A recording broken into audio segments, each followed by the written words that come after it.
You're listening to WZYE 95.9 FM. You are listening to WZYE 95.9 FM, the most influential name in Caribbean radio in the tri-state area.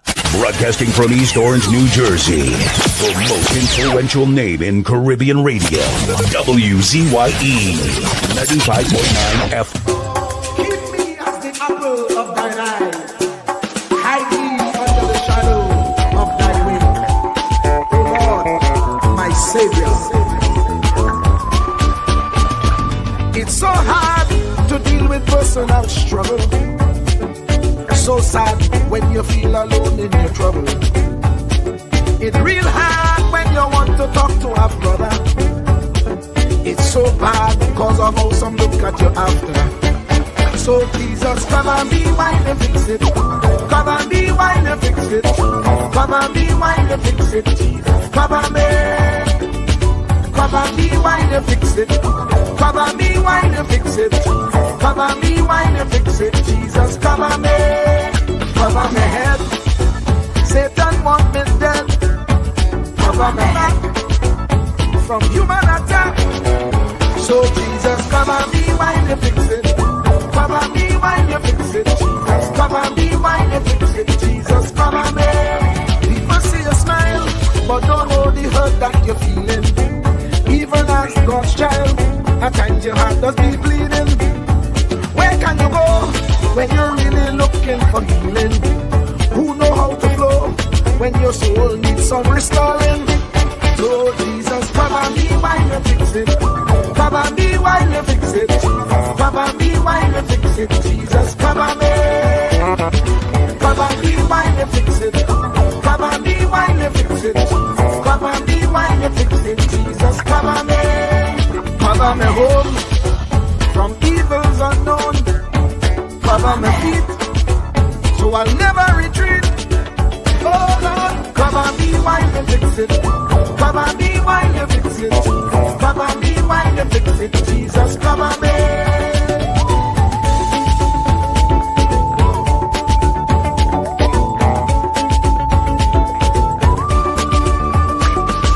Cover my brother, cover my sister, them who under pressure. Cover the preacher, every church worker, the young believer. Cover the worship leader and intercessor, every gospel minister. Cover. Jesus alone is the one who has the real answer. The one on the throne is the true and loving Father. He will hold your hand and keep you from going under. He will make you stand and let you know he's a fixer. Cover me while you fix it. Cover me while you fix it. Jesus, cover me while you fix it. Jesus, cover me. Cover me while you fix it. Cover me while you fix it. Cover me while you fix it. Jesus, cover me. Cover me mind. You know the struggle sometimes. Cover me mouth, that the wrong thing wouldn't come out. Oh Lord, cover me while you fix it. Cover me while you fix it. Cover me while you fix it. Jesus, cover me. Cover the Christian in the midst of aggression with the power of your right hand. Jesus, cover them helpless children. Jesus, defend them. Send help from heaven. Jesus, cover all them radio stations that blessing the nation. Grant divine protection. Jesus, cover me.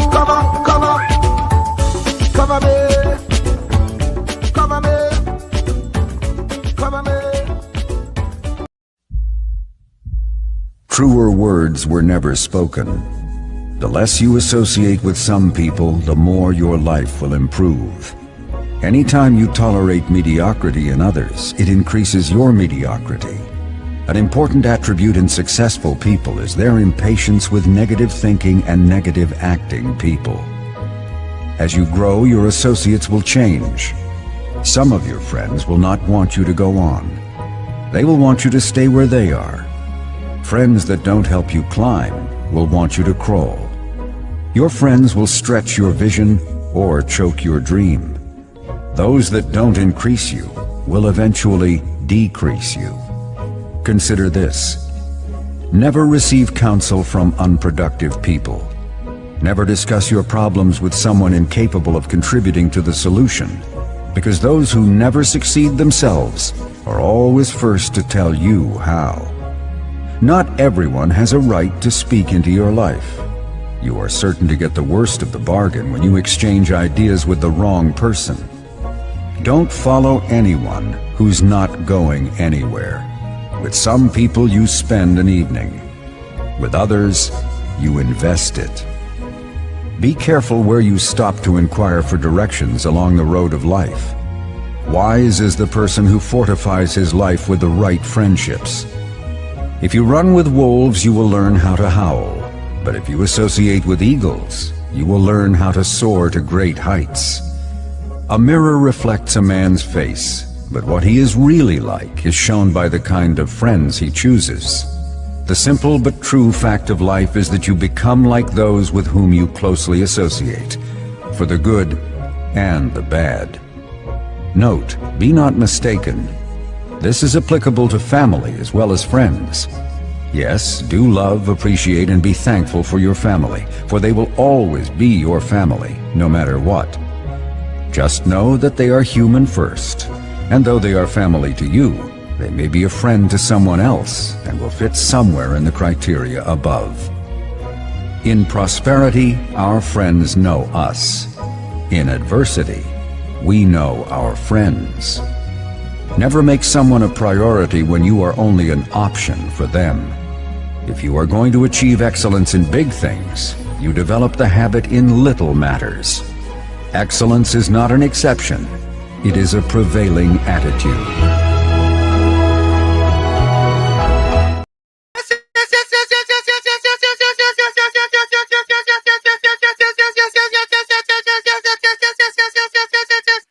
Let me say a special hello to all the WZYE 95.9 FM listeners, and of course, ladies and gentlemen, it's the one and only In the Village with Uncle Tommy, COP and you on WZYE 95.9 FM.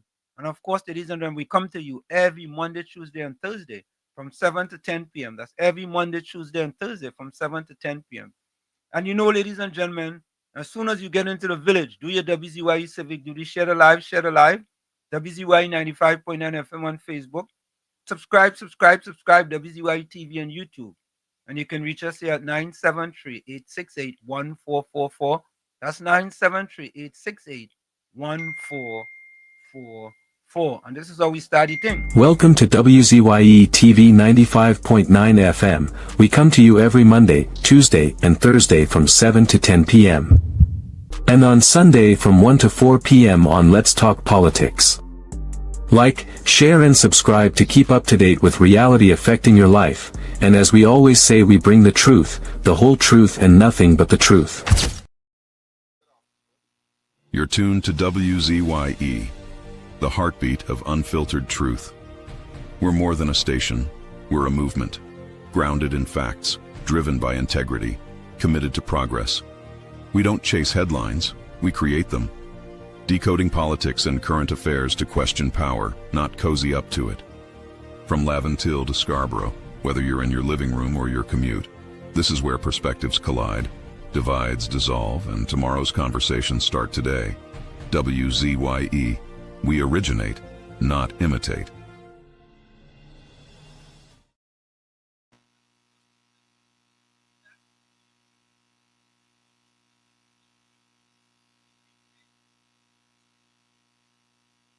Anselm LeBon and Marshall Nesbitt solemnly swear to conduct this radio program in a true, fair, and balanced manner, ensuring that all perspectives are given equal consideration and that the information presented is objective and unbiased.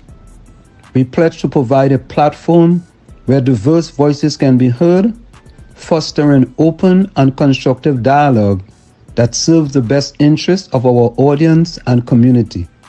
Our commitment is to uphold the principles of journalistic integrity and ethical broadcasting throughout the duration of this program. Thank you.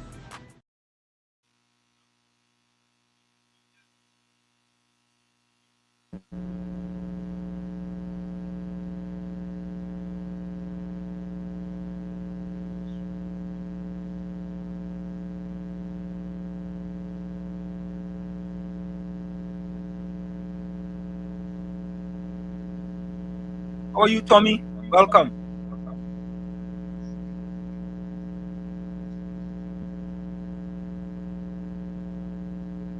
All right.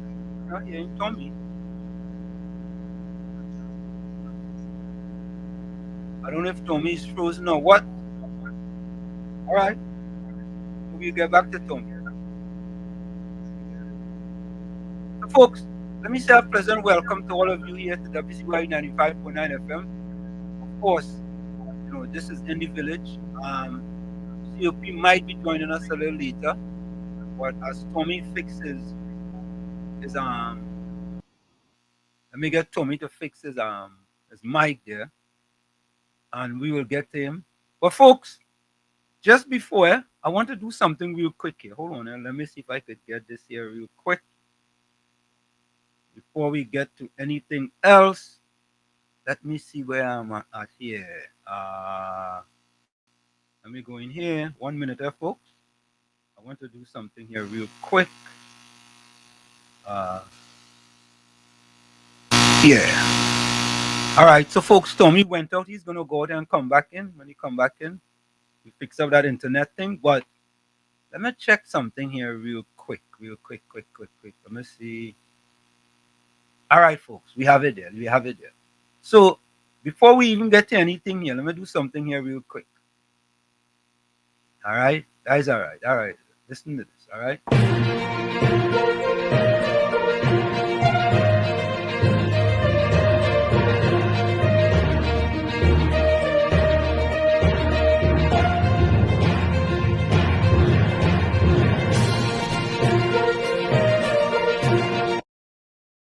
So breaking news, folks, breaking news. Let me add myself back there. Breaking news. Of course, you're asking yourself, well, what is the breaking news? So here it is. The government will extend the state of emergency according to Prime Minister Kamala Persad-Bissessar. The government will expand the state of emergency according to Prime Minister Kamala Persad-Bissessar. So listen, give us your feedback on that. Breaking news. As soon as we start the program, the government will extend the state of emergency according to Prime Minister Kamala Persad-Bissessar. Yeah? So let us know what you think, folks. What are you thinking here? Let me go into the chat. What are you thinking here? Yeah, is this good? What do you think? All right. So of course, Miss Santa Cruz back in it again. Miss Santa Cruz was first in the chat at 9:50 a.m. Santa Cruz coming early, but Miss Santa Cruz said good morning, Wall Street and Uncle Tommy, as well as COP. Anna, good morning. Santa Cruz said good morning to my friends on the village chat. See you all later. Next up was Monica Ramkisoon, Woman is Boss, yes. He said, Anna, good morning. Monica said, good morning, Pro Wall Street and Uncle Tommy and COP. Blessed day to you. I tell you, Woman is Boss. After Miss Santa Cruz and Monica Ramkisoon is Donna Gockin. A blessed good day to you, Uncle Tommy, Professor Wall Street. And Professor Wall Street and COP blessing. Yeah, well, the Woman is Boss. Woman is Boss. Woman is Boss. That's what it is, you know. Yeah. All right, look, Kevin George, break it a little bit. Kevin George says, good morning to all. Yeah, Kevin. And of course, here comes Volsang, getting his participation medal as usual. Yeah, welcome to you, Volsang. All COP, Uncle Tommy, light it up. Yeah, well, you will light it up. Correct is right. Yeah. Mr. Intellectual. Blessed evening, Pro. Uncle T, and all villagers. Hope you all having a marvelous Monday, filled with everything that is good for a productive and successful day. Correct is right. Yeah. Zora Karim, boy. Blessed evening, everyone. Yeah, blessed evening to you too as well, Zora. Hey, look, Batos, boy. Batos, where you been, boy? Like you're hiding, boy. Let me see if I could get Tommy back in here. Um,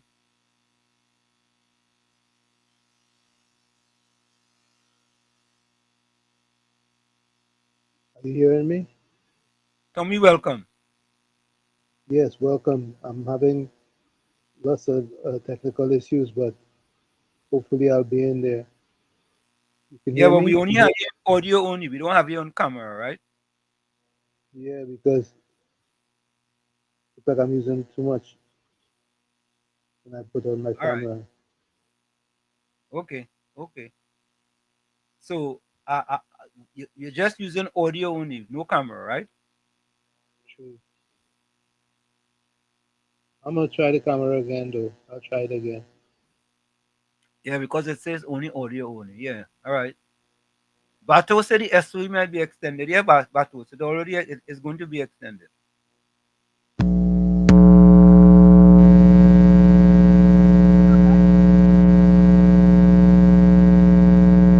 No, no, no, that ain't good at all. Nah, nah. Yeah. Ramdio Baijo says, pleasant good night to Professor Warshik, Mr. Tommy, and all in the village. Same to you, my friend. Blessings to each and everyone. Daryl Ali, blessed good evening, everyone. Blessed good evening to you, Daryl, as well. Professor Anna, Monica, Batos, Donna. Yeah, same to you. Bennett Thomas, boy, you're inside. Good evening, Professor Warshik, Uncle Thomas, COP, and all in the village. You're inside. Clinton Williams, come here again, feedback. Professor Warshik and Uncle Tommy and the village. Worship, not community, not blessing. Yeah, again, feedback.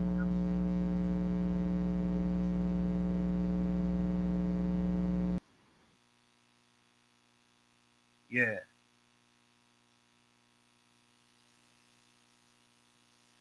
Monica Ramkisoon, good night, Wall Street, Uncle Tommy and COP. Cool Runner, good night, Wall Street, Tommy, COP. Good night to you.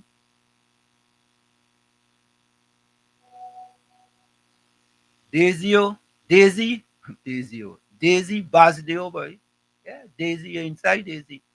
Good night, Wall Street, Uncle Tommy and COP. God bless. You're inside. You're inside. Who's that? Nakab. Good evening, everyone. Nakab, where you joining us from? Nakab. I think Nakab new, you know. Let's say welcome to Nakab. Nakab, where you joining us from? Yeah, Nakab new. Well, unless Nakab have a different name, boy. Bennett Thomas, good evening, Donna, Anthony Ford, Santa Cruz, Monica Ramkisoon, Caribbean Soul, and all in the village. Yeah. Radha Ragunanan, boy. You're inside. Good night, Wall Street, Tommy, and all in the village, live, and all in the live chat. Monica says, Jesus alone who sits on the throne, cover we while we fix it. Jesus, watch over we. Jamaica, please. Keep them safe, Jesus. Cover we, cover Kamla and the UNC. Cover we, boy. Cover we. Yeah. Correct is right. Anthony Ford, you're inside bad now. Good night, Wall Street, Uncle Tommy and COP and all in the village. You're inside. Uh, just evening to COP. Where is that, right? All right. Well, they're trying to multitask there. Where's that one there? Let me see something. Oh, Capitan sending me pictures where you have, right? Chocolate milk, buttermilk. Hey, Capitan, you in business, boy. Where manufacturing that in Trinidad or in America? I must if I could get to me. Yes, Tommy. Yes. You hear me? Yes, Yeah, we still getting feedback. How positive. Yeah.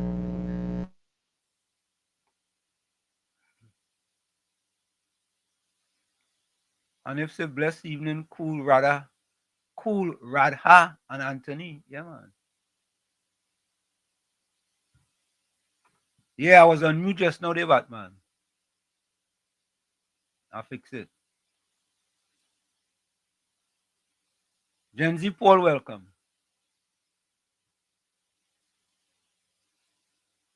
Paul, the girl, good night to you. Good night, everyone. Good night to you, Paul. And if say Venezuela have show their hands, they show their hands, yeah. You know, have a video.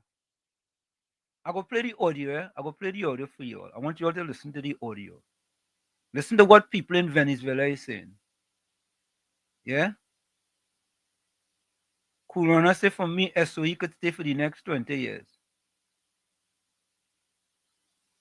Gen Z Paul says, keep the SOE, the only thing that's keeping the crime down.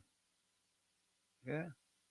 Anthony Ford says, Wall Street, I agree with the SOE extension. So, folks, if you just joined us, right? Let me just give you guys, this is the breaking news that just happened, right? Don't worry about that. This is the breaking news that just happened, right?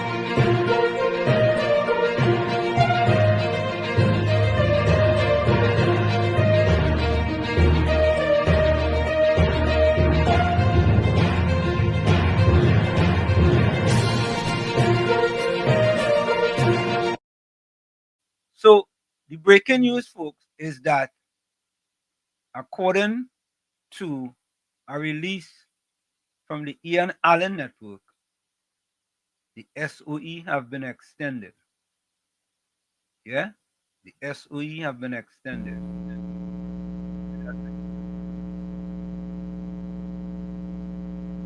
SOE, the commander extended. Prime Minister coming up. For me, your mic still have a feedback. The mic still giving up. And it's a positive kind of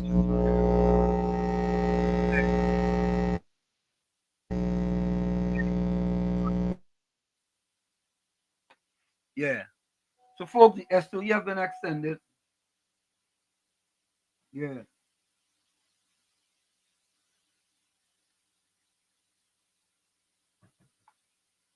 Yeah. Right?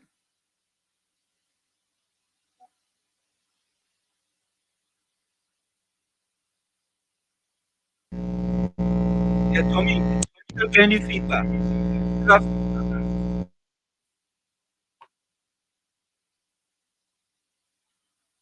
Okay, folks. So let me continue in the chat.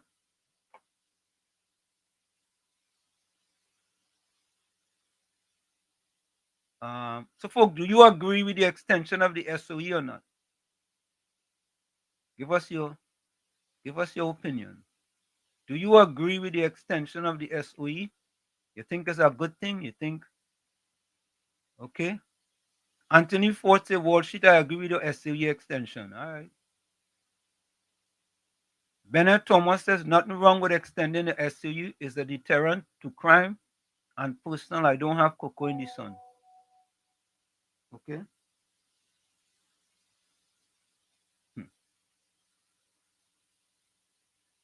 Mr. Intellectual, so if the reason is legit reason, I don't have a problem with the extension. But they go hear the excuse them PNM go come with. There's all kind of thing, right? Why they disagree with it. As Zena Smith says, President Professor Warshik, Uncle Thomas, COP, and every one lockdown to the life. Paul Ligar says, I also agree with the extension, but I find there's a lot of crime happening still. Paul, how you go find a lot of crime happening still and the massive reduction in crime? Dane Khan, welcome. Good evening, Professor Warshik and Uncle Tommy and all WZYE villagers. Welcome to you, Dane Khan. How you go feel there's a lot of crime happening? Explain that to us now, Paul. Paul, how you saying there is still a lot of crime happening when we have massive reduction in crime? As a matter of fact, let me get this right here. Let me see where I have the numbers here. Let me see where I have the numbers. I don't think I have it there. I think I have it here. Yeah, look it over here. Look it over here. Look at this. Look at this now, Paul. Look at them numbers there. Eh? Down 46.2%. 46.2%. That is in 2024. Look in 2025. Eh? Well, let me go over here too. Look, more decrease. From January 1st, 2024, 489. From January 1st to October 11, 2025, 293. Down 40%. I understand that, Paul. I understand that. But then again, you know what I mean? I from Chumaka.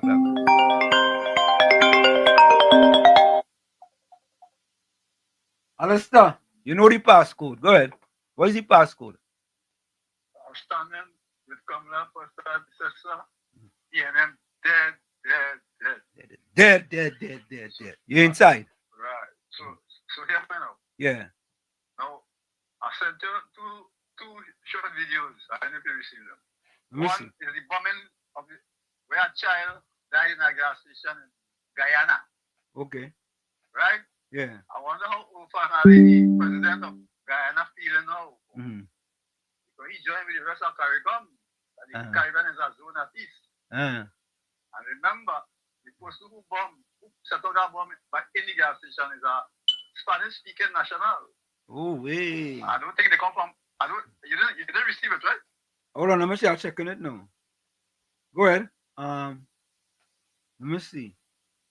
Yeah, Ian Allen network. Yeah, Ian Allen covered that. Oh, okay. Yeah, a child died and a couple of them injured badly. They say one of the survivors, a child, their brain exposed. So I don't understand how, our curriculum leaders standing up against the Prime Minister and say the Caribbean is a zone of peace. That is really funny. Yep. Right? That is really funny. And the other one, I send you the opinion box where they say that the PNM is spreading the propaganda that is spreading so fast. It's fast and furious. Yeah. Especially to get the people and them riled up. Right? That the mental health. But I don't go into that because I know the PNM right now, they're in panic mode. So they'll do any and anything to get to the grace of the people. But that ain't gonna happen. Because I was listening to one of the news tonight on Guardian Media. Marie Brown is saying that the citizens' mental health is affected. Listen, the only people mental health affected is the PNM for all that massive corruption that they get to this country. They are the ones that mental health affected. I'll call back later. Yeah, man. Thank you very much. Thank you very much. Yeah. Folks, is interesting. Thank you very much, Alistair. It's very interesting because it seemed to me that we want to talk about a zone of peace and a zone of peace and a zone of peace.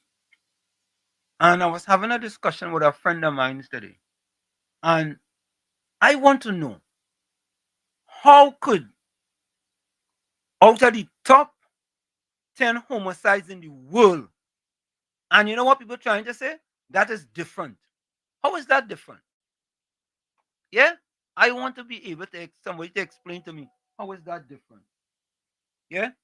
Let me see if Tommy get anything for you. Tommy's still doing a little puzzle. Yeah, we're still getting feedback, Tommy. You hear me? Yeah, but we can't get back. And I'm hearing my voice coming back. Right? We go wait while Tommy try to fix that. Yeah, folks. So I want you all to listen to this editorial. because, yeah, somebody say might be a headset to me. I want you all to listen to this editorial because this is the Jamaican Gleaner. Yeah, the Jamaican Gleaner. Them jump on the bandwagon too, you know. You understand? I want you all to listen to this editorial. I have some real editorials tonight, and I want you all to comment on the editorial. Criminal enterprise that local resources. All right. Let me start from the top there, fellas. Let me start from the top. Here we go. Misguided idealism. Why the Jamaican Gleaner's critique of PM Kamla Persad Bissessa misses the mark. An editorial by Professor Wall Street.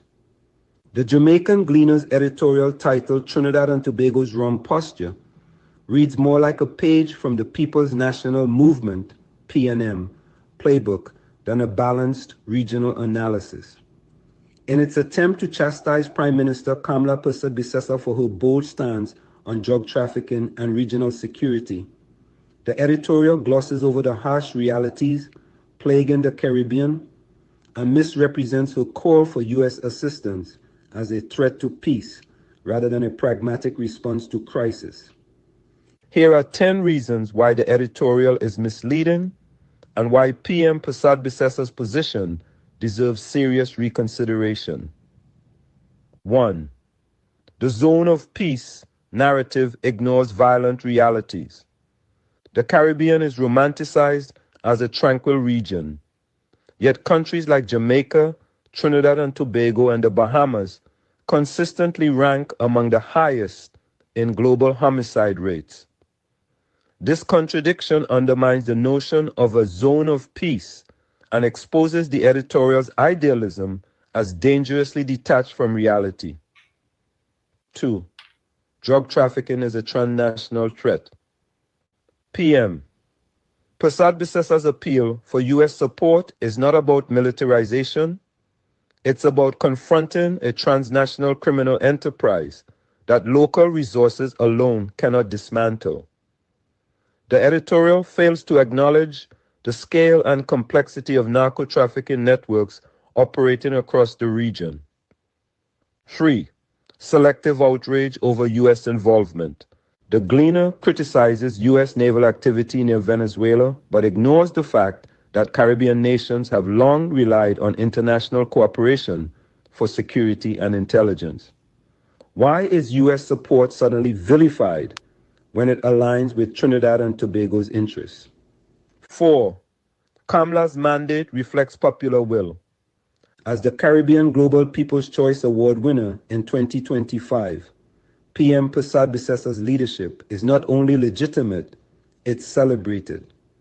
Her stance reflects the will of citizens who are tired of living under the shadow of gang violence and drug-related crime. 5. Oversimplification of CARICOM's position. The editorial praises CARICOM's declaration without acknowledging its ambiguity. Trinidad and Tobago's reserve stance is not defiance, it's discernment. PM Persad Bissessa is asking hard questions about how peace can be achieved when violence is rampant.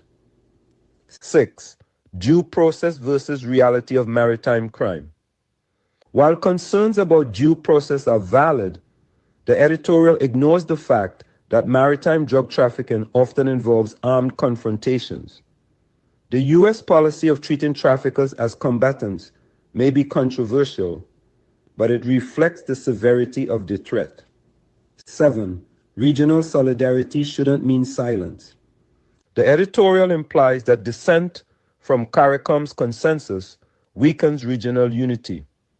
In truth, healthy democracies thrive on debate. PM Persad Bissessa's stance challenges complacency and forces the region to confront uncomfortable truths. 8. Economic impact of crime is devastating. Drug trafficking and gang violence are not just security issues, they're economic ones. Tourism, investment, and public trust suffer when crime spirals. Seeking U.S. help is a strategic move to stabilize the economy and protect livelihoods. 9. PNM echoes in the Gleaner's tone. The editorial's dismissive tone toward PM Persad Bissessa mirrors the rhetoric often used by her political opponents in the PNM.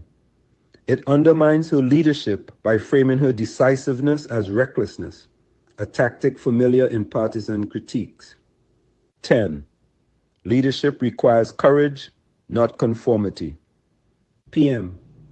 Prasad Bisessa's willingness to challenge regional orthodoxy and seek external support is not weakness, it's courage. In a region plagued by violence, her proactive stance is a model of leadership that prioritizes safety over sentiment. In conclusion, the Gleaner's editorial fails to grapple with the gravity of the Caribbean security crisis. PM Kamla Prasad Bisessa is not eroding peace, she's confronting the illusion of it. Her call for U.S. assistance is a bold, necessary step toward reclaiming safety and sovereignty in a region under siege. A call for courage and clarity. The Caribbean cannot afford to cling to comforting illusions while its streets run red with the consequences of organized crime. The Gleaner's editorial, though well-intentioned, fails to confront the brutal paradox. A region celebrated for peace is simultaneously plagued by violence. PM Prasad Bisessa's call for U.S. assistance is not a betrayal of Caribbean sovereignty. It is a bold assertion of responsibility in the face of escalating threats. Leadership demands more than poetic declarations of unity. It requires the moral clarity to act when lives are at stake. By challenging the status quo, Prasad Bisessa is not undermining regional diplomacy. She is elevating it. Her stance forces CARICOM and its member states to reckon with the uncomfortable truth. Peace is not the absence of war, but the presence of justice, safety, and accountability.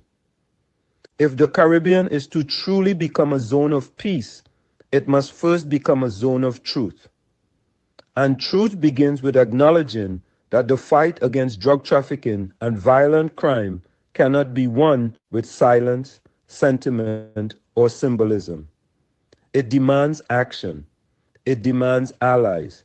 And above all, it demands leaders like Kamla Prasad Bisessa, who are willing to speak the hard truths and pursue real solutions. Misguided ideas.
Oh, sorry about that. Sorry about that. Thank you. No audio. Sorry about that. My bad. All right, I fixed it all here. Point 14. What's the password? Point 14. All right. So I know we had no audio just now. My bad. Let me see if Tommy fixes stuff. Tommy. All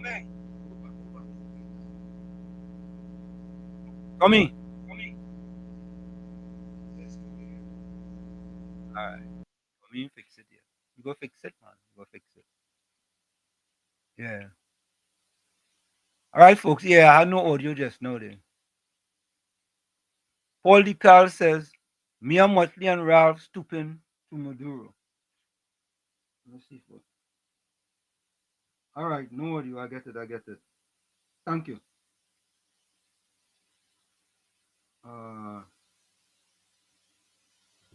Don Alexander says, good night, Professor Warship and Kotomi, and all fans have a safe and blessed night. My hand scratching, my boy. What I mean, again, money? That's what I mean. All right. Yeah. All right, let me go back to the chat here. So again, you only have full dose of the chat tonight, eh? So, folks, what is your take? Do you believe that the Caribbean is a zone of peace? All right. Thank you, Miss Santa Cruz. Patricia Pancho says, blessed night to everyone locked on. Hey, Mr. Florida, yeah, correct is right.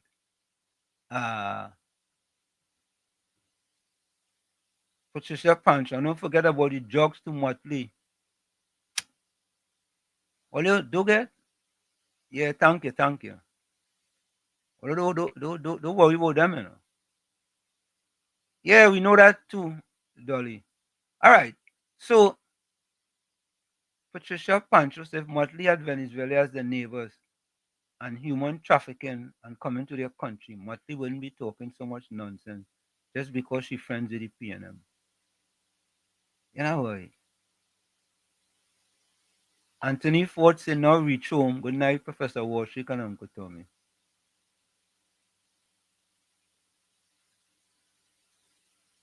Caribbean so say we can't get gas, but we don't have funds to mine Venezuela citizens. Let's try Tommy. Tommy,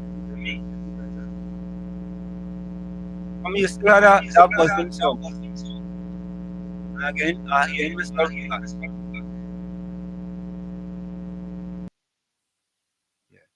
But folks, I want you all to listen to this one. I thought I was under the impression that when you get HDC house was for certain people, right? I was under that impression, but lo and behold, today a Mark was boss. A Mark boss, an ex-Mark boss again, PNM again, corruption again. Anytime you have PNM, you know it's some form of corruption. So the question of the day is, did Kareem Marcel get a HDC house from the PNM? That's the question of the day. All right? So let's listen to this. Let me listen. We asking questions, eh? Let me see. You know what they did? They give the same CPEP MP, the same couldn't get into law school MP. That wasn't enough for one person. You know what they did? They gave him a HCC house too. He had no wife, he had no family. Me and him know if you'd ever have a wife. So ask Kareem Marcel if this is what being in government is about. The PNM is gone because the PNM is corrupt. So folks, let me listen to this again. Is this true? We asking questions now. Maybe Anderson could tell we, you know. Anderson, you had to know. Anderson had to know if it's what is the relationship to Anderson, his cousin, or whoever it is to Anderson. If he did get a HGC house, Anderson knows. Anderson inquiring mind wants to know if this is true. If you need 5 minutes to talk, Anderson, I'm giving you 5 minutes. Tell me if it's true. Tell me if it's true, Anderson, because you have to know. I know you know. You know, it's not like You know, but you don't know. You know. So we asking the question on this, and we're looking for answers. There we go. You know what they did? They give the same CPEP MP, the same couldn't get into law school MP. That wasn't enough for one person. You know what they did? They gave him a HCC house too. He had no wife, he had no family. Me and him know if you'd ever have a wife. So ask Kareem Marcel if this is what being in government is about. The PNM is gone because the PNM is corrupt. So imagine. So the question is, question of the day, did Kareem Marcel get a HTC house from the PNM? All you see? All you see? How could you ever put that PNM party back in power? How could you ever? Yeah? Never. Never. Yeah? Did Kareem Marcel get a house from the PNM? KFC. What is the password, KFC? What is the password? We stand with the Honorable Prime Minister Kamala Harris. We are choose our side. Correct. Fire burn this evil wicked PNM. Yeah, man. But I was taken to the Parliament channel, this afternoon, Yeah. and any Honorable Senator Douglas politics, bossing some Mac. But Mr. Washington, Uncle Tommy, Sophie, and all the viewers. Yeah. When I was fighting and toiling and going on AGC, Shoma Wilson, she was working AGC. Right? But there were places where the lower class and the people less than 40 to go and get house there. So when I go in there and fighting there and asking certain questions, she tell me she can't. Me know she jump and tell me, you have supported UNC. You don't understand. And up to now, only get no house. Yeah. And she never tried to show me the link. Because you know, you just see that crime buster place. You have to know somebody to get help. I'm telling you, so I telling and fighting down there. And I'm a man saying no man for donkey years. He's a big man, you see. A black man like myself, you know. Black people, you know. You know my mother, you know my father. He tell me he will help out before he resign and gone. Yeah. Mr. Washington, you know when I call him, man. The man tell me resign and gone. He can't help me anymore again. Yeah, and I'm going to pay food. But Mr. Washington, like that man, I a fighter, and I toil him. And I go down agency. I meet up a nice Madras lady. They say she was in the agency. So I catch her in the car park. And I walk up and she spin around so. She says she don't see nobody in the car park. She will for lunch and come back. So I jibbrung. You know, the woman come back with security details and ask me certain questions and taking their test. Well, I do interview certainly COVID and I pay my money to research for this and that and thinking that man she talking and thinking that. And the woman that I wanted, she would tell me those bills I'm also with what I is right now. And as the also I'm done. She will call me for 2 months. She didn't call me. So when I go on and check, she never see me to me. Tell her that she put her fires on her desk there. She had the right of also for she family. For my family. And then what I said today, I ain't there no want to her. Not a black man. Kareem Marcel more than down there. That's what they call unfortunate. Don't any big time they need housing. Look how she and the news tonight there. A young girl, children, that's what she live in. They been organizing a house for them. They was building a house. They came up in Heliard up there. The last week, one been a Spanish. It's all rest in peace. They take away the contract from him. And then they was building house and then for the plan them down there. So you see who will be getting the house? Yeah.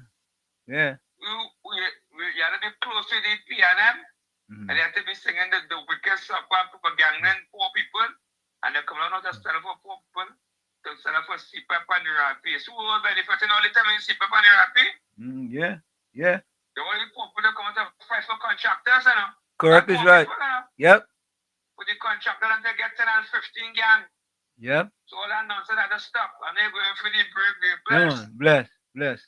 Yeah, Caribbean Soul, you're correct. You are absolutely correct. Wall Street, but Kareem is a lawyer. So you're not bright enough to put the house under another family name. The man not too smart, you know.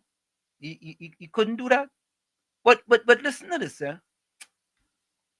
Let me think about this, right? All you saw the videos we show regarding the mayor was getting CPAP contract.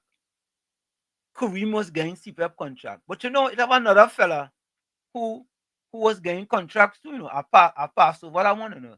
Let me show you that one, eh? It's our next fella.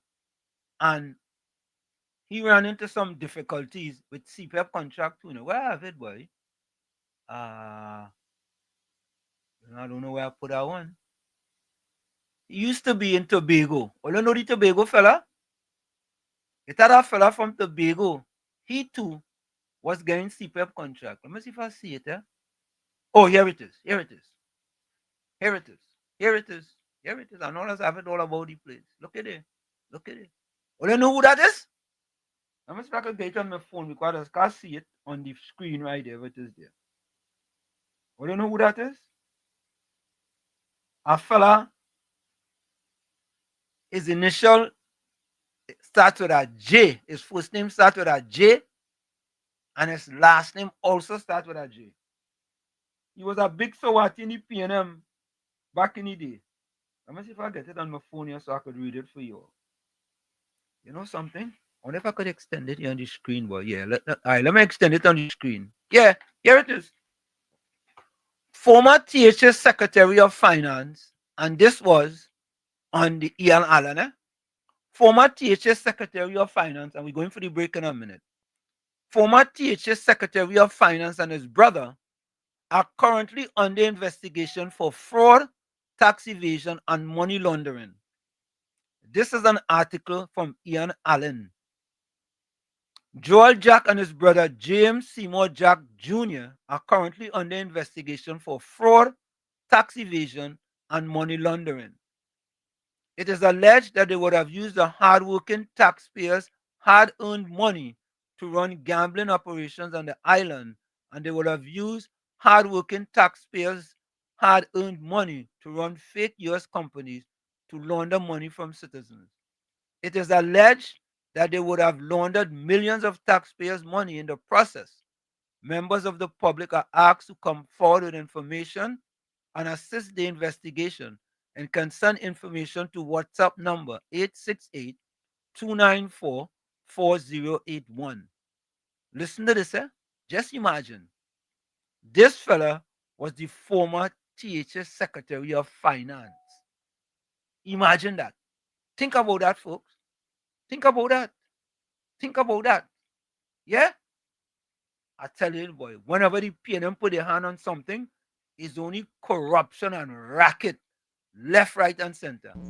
Tommy, let me see if I could get Tommy.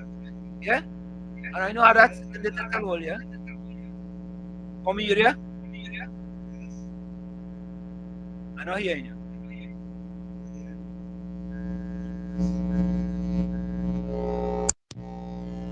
Yeah. You there, Tommy? All right. Tommy having problems. You go sort it out. Yeah, folks. Another one, eh? Another one. Whenever you think of the PNM, right? You have to think about, you must think about this. You must think about this. Think about it. That the PNM has found itself in, as the gentleman would have said rightly. Dr. Eric Williams, many years ago, said that every single member of the PNM is a propagandist of the PNM.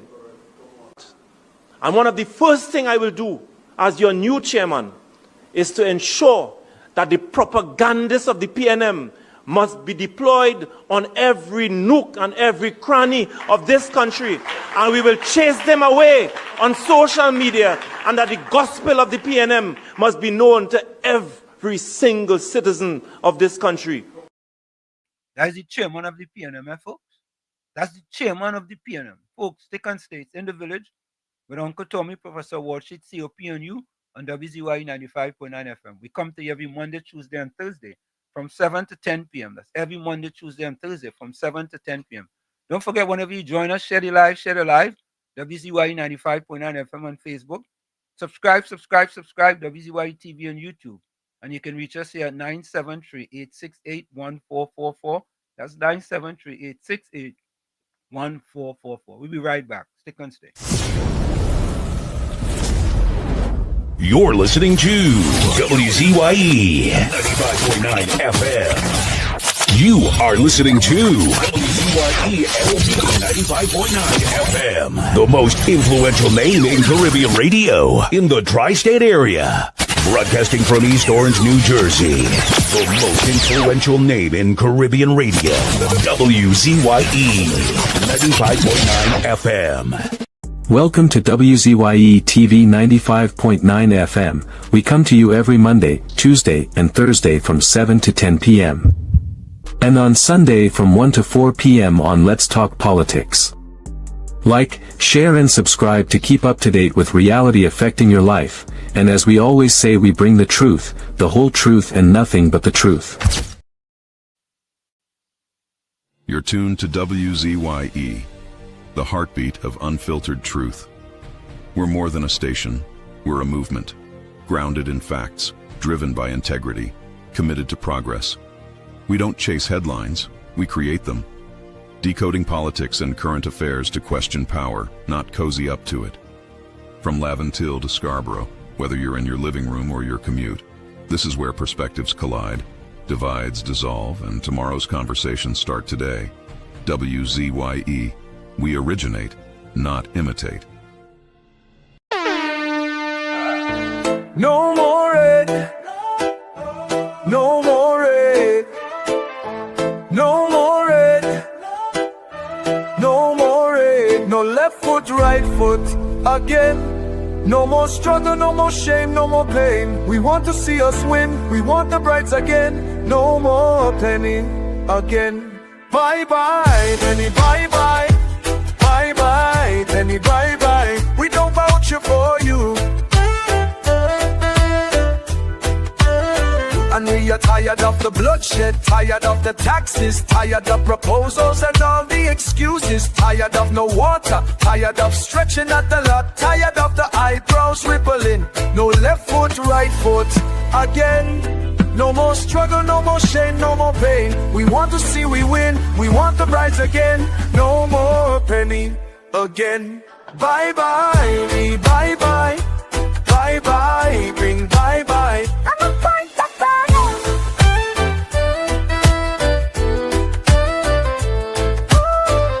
We're tired of the bloodshed, tired of the taxes, of the proposals and all the excuses, tired of no water, tired of stretching at the lot, tired of the eyebrows rippling. No left foot, right foot again. No more struggle, no more shame, no more pain. We want to see we win, we want the brides again. No more penny again.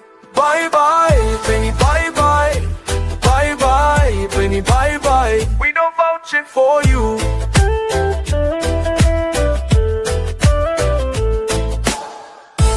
No more red, no more red, no more red, no more red, no more red, no more red, no more red, no more red, no left foot, right foot again.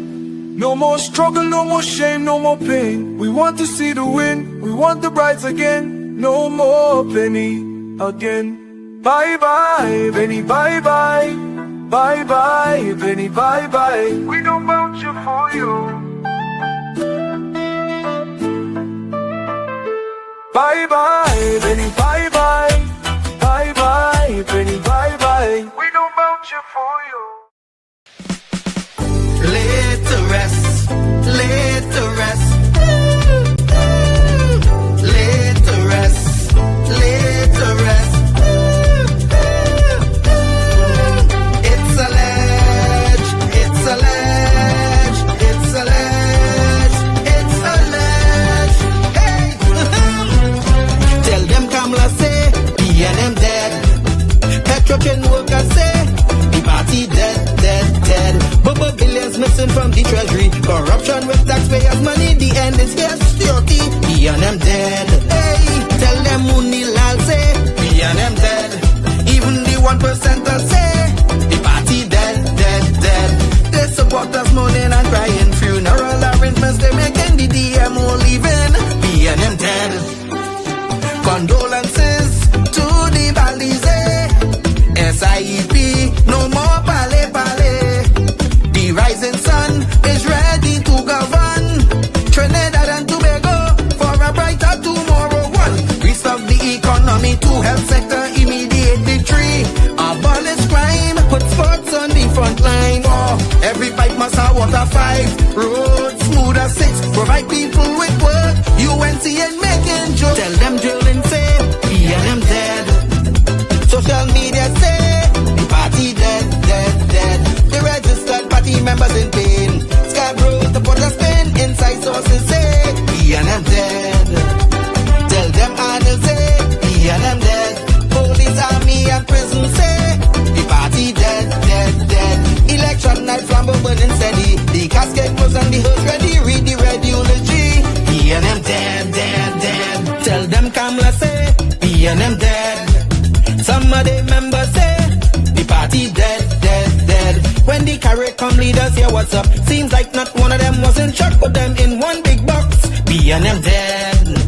Tell them Munilal say B&M dead. Teachers, doctors and nurses say the party dead, dead, dead. All the bad investments and fellas make investors not coming for the wake. No more ice cream and cake. B&M dead, dead, dead. The red party showed no empathy for 18 babies and pipeline families. They so heartless, citizens in distress. The country in a crisis, SOE and still all justice. One, UNC on a mission. Two, to correct the school system. Three, end poverty and clean up TNT. Four, speed up the housing process. Five, lower taxes. Six, revamp we energy. Bring back the oil refinery. Tell them Kamla say, B&M dead. Petrotrain workers say the party dead, dead, dead. Bubble billions missing from the treasury. Corruption with taxpayers' money. The end is here, security. B&M dead. Hey, tell them Munilal say B&M dead. Even the 1% say the party dead, dead, dead. They support us mourning and crying. Funeral arrangements they making. The DMO leaving. B&M dead, dead, dead. Tell them drilling say B&M dead. Social media say the party dead, dead, dead. The registered party members in pain. Scarborough to put a spin. Inside sources say B&M dead. Tell them Arnold say B&M dead. Police, army and prison say the party dead, dead, dead. Election night, flambeau burning steady. The casket closed and the hearse ready. Read the red eulogy. B&M dead, dead, dead. Fire! Fire! Fire! Fire! Fire! Fire! Fire! We are back with you. It's in the village with Uncle Tommy, Professor Wall Street, COPNU on WZYE 95.9 FM. We come to you every Monday, Tuesday, and Thursday from 7 to 10 p.m. That's every Monday, Tuesday, and Thursday from 7 to 10 p.m. Don't forget, folks, whenever you join us, do your WZYE civic duty, share the live, WZYE 95.9 FM on Facebook. Subscribe. WZYE TV on YouTube, and you can reach us here at 973-868-1444. That's 973-868-1444 or 973-609-6509. That's 973-609-6509. Let me see if I could get everybody in here. Everybody's inside. COP, welcome. Good night to you, Professor Wall Street. And good night to you, Tommy. Claro. Tommy, Good. we have you? Tommy, we have you? Yes, I'm here. All right, let me take this call. Western, welcome. Professor over Tommy and COP. Sorry. Good night to you, brother. Welcome. Professor Washington said welcome here to this year. So I will welcome you on the call. So, Professor, yeah. welcome to Uncle Tommy. Uncle Tommy, you know me as because I'm a professor at Theopita Postman. Uncle Tommy, you're a professor and a nice shoot going on. The PNM dead.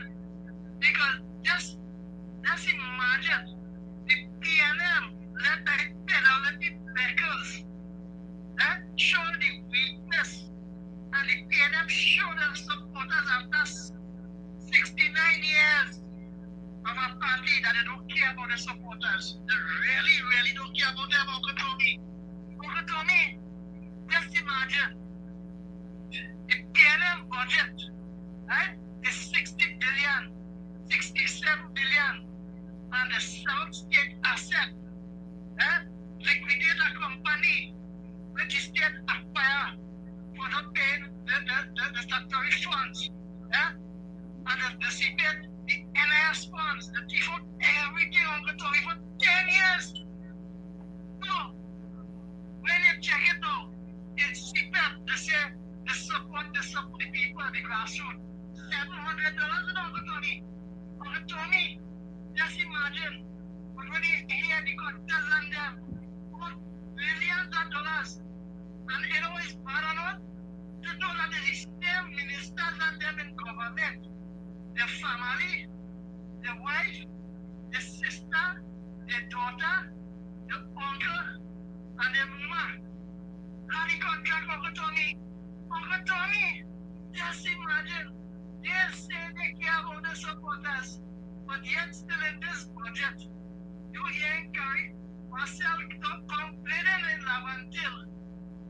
There's a neglect and the action in the finance committee.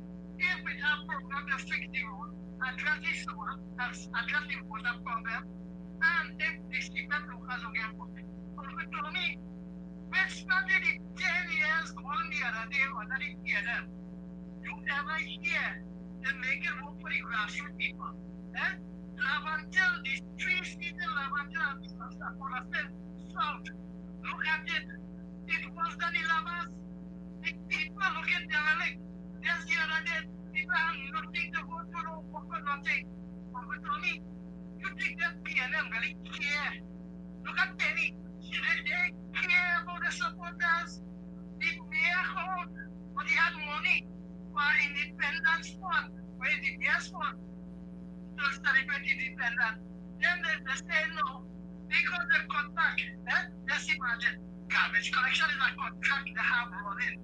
If they employ people, when they ask the mayor for the state, how much people here employed from Lavantil and surrounded in the corporation, there's more contract they're running.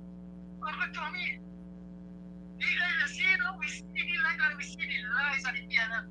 They talk about local government reform, and you see there's only to be contractors to what? Uncle Tommy, you see that people don't really suffer the African brothers and sisters in Trinidad too much. And now, mainstream media and Rowley, they want a zone of peace. But you hear that in Trinidad, 600 people dead. How it is in Lavantil, Uncle Tommy? You don't hear about home invasion. On the East-West corridor, where the PNM struggle, you don't hear home invasion, but you hear they kill one another. Uncle Tommy, you see that Penny and them miss the boat. Just imagine, I see none of them come out and say how much people in the constituency they help pull out and apply for work. Uncle Professor, you could answer that question. Have a pleasant good night. Thank you. Thank you so much. Folks, COP and Tommy, welcome. Let me do this again before we get. Hold on, guys. Give me 1 minute here. 1 minute. Let me 1 minute here. 1 minute here. Let me do this. Don't worry all yourself, all right? Let me go this way.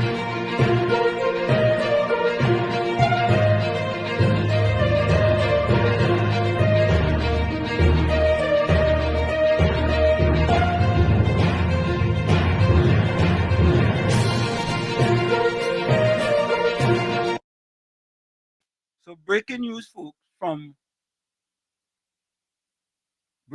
folks, from the Ministry of Homeland Security. October the 27th, 2025, from Permanent Secretary, Ministry of Homeland Security to Chief Immigration Officer, Immigration Division. Moratorium on the release of illegal immigrants on orders of supervision. The Honorable Minister of Homeland Security has instructed that all illegal immigrants detained are to be held at the Immigration Detention Center until repatriation. They are not to be placed on orders of supervision, as consideration is currently being given to the implementation of a mass deportation exercise for illegal immigrants. This policy takes immediate effect and shall remain in force until further instructions are issued by the Honorable Minister. And we have signed by the Permanent Secretary, Ministry of Homeland Security. And of course, that is WZYE research guru, no other than Caribbean Soul. Yeah. We get that live and direct from Caribbean Soul. Yeah? I'm going to add back COP, add back you. Folk, guys, welcome. How are you? Professor Wall Street. Let me give my password. I stand with Kamala Prasad Bisesa 100% and the PNM dead. I give Homeland Security 100% support on that too. From the time the UNC win the general election, I ask to send back all them immigrants and not just Venezuelan alone. Not just Venezuela alone. Immigrants in the Republic of Trinidad and Tobago. Our economy cannot handle that load right now. It's because of those things our food prices so high. Send back all of them. And you see the Nigerians and them pay the passage and send them back instead of having them in prison over there for all this at a time. But I give the Homeland Security 100% for that. I wait to see this day. And if you come from Grenada, St. Lucia, Barbados, Jamaica, 15 years ago, and you just get your ID card, think about sending back them too. Because they just come to BPNM and tell all of them. All of them send back. Professor Wall Street. You want to do a Donald Trump, COP? Yes. Our economy cannot take that. I also want to give you 10 out of 10. You see those editorials? You see those editorial and them that you do there? I'll give you 10 out of 10 for those editorial and them. You should have been the PRO for the UNC.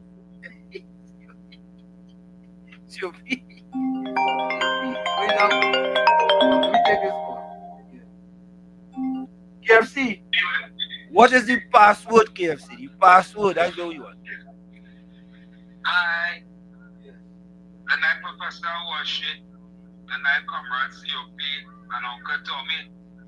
Good night, KFC. What is the password, KFC? KFC, the password. We stand with the Honorable Prime Minister, and fire upon the evil PNM. Go ahead, yeah. Mr. Washington was talking about that last time my voice note, you know. Time to script up them bullets and send them back home. And all them Vincentian like Bartari and all of them come to be PNM until the dead. It's time for them to go back home. Yeah. Because them eats not, them eating more than me. Them blocking out the road. We have to try to bring back we country and you see what's going on with Venezuela with Rodriguez truck me and telling me all this stuff, like when you put it on oil and gas. Yeah. You look into the country and farmers and things, everybody go crops and all them kind of things must start wash. We got to wait, we got to put on oil and gas, you know. So I take it now up to pack up all them. I want to hold back area. What you people do? I know you love it. I go in people. Oh God. KFC say he going for bacteria. He going and pick them up personally. I see Barataria. Hold on. Tommy, you hearing us? Tommy.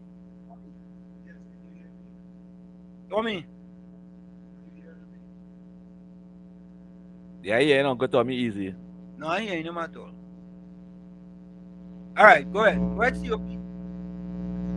I hear Barataria chastising the government of the Republic of Trinidad and Tobago and giving Venezuela full 100 support. When you don't go back in the country, you go to Venezuela and live. If you're afraid to have war over here, go back in your country or go and dig a burrow, dig a bunker. And all the PMP and people that move telling us that they're frightened and try to inflict war amongst Trinidad and Venezuela. All you go and dig bunker and be safe if all are frightened. We have nothing to worry about. We have no conflict with Venezuela.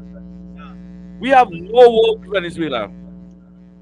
Professor Washit, the only thing that the Honorable Prime Minister said, she said, if America want to invade Guyana and America want entrance to our waters, she going to give them.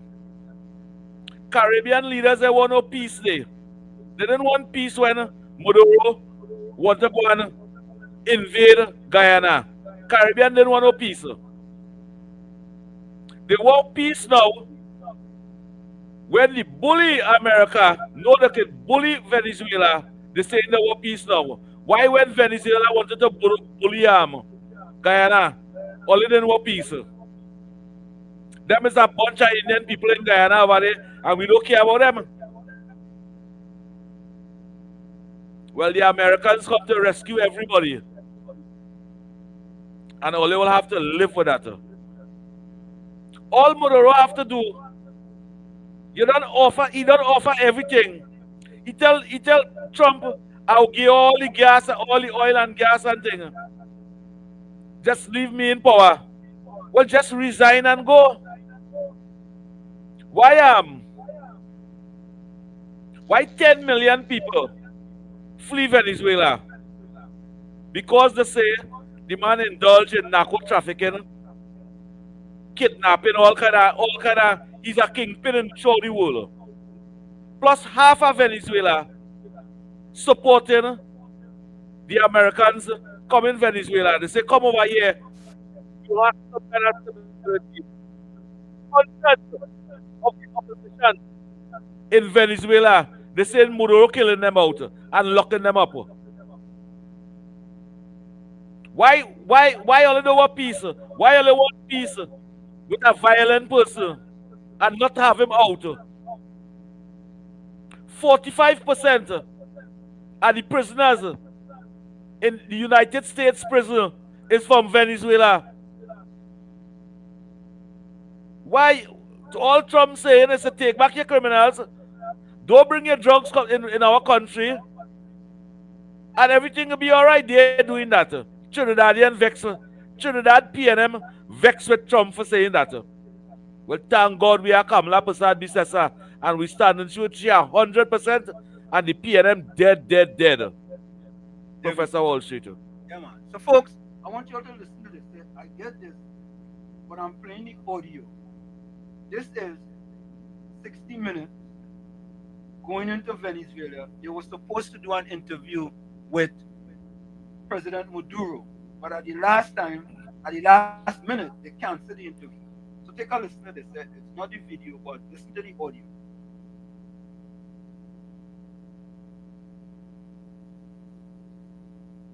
All right, on to the audio. What else to the audio? Hold on, folks.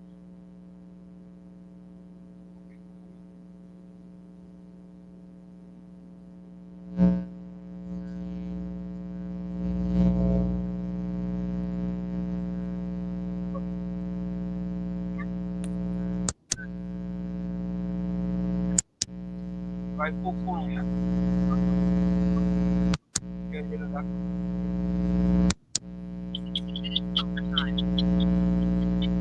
Our story this week is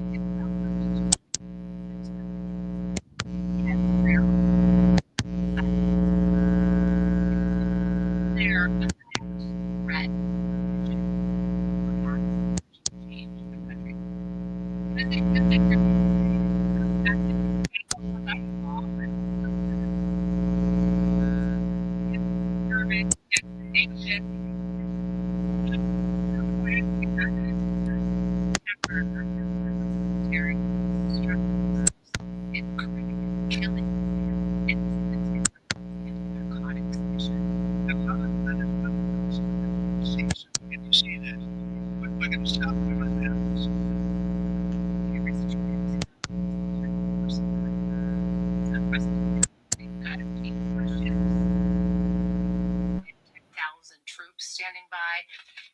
so the question is why?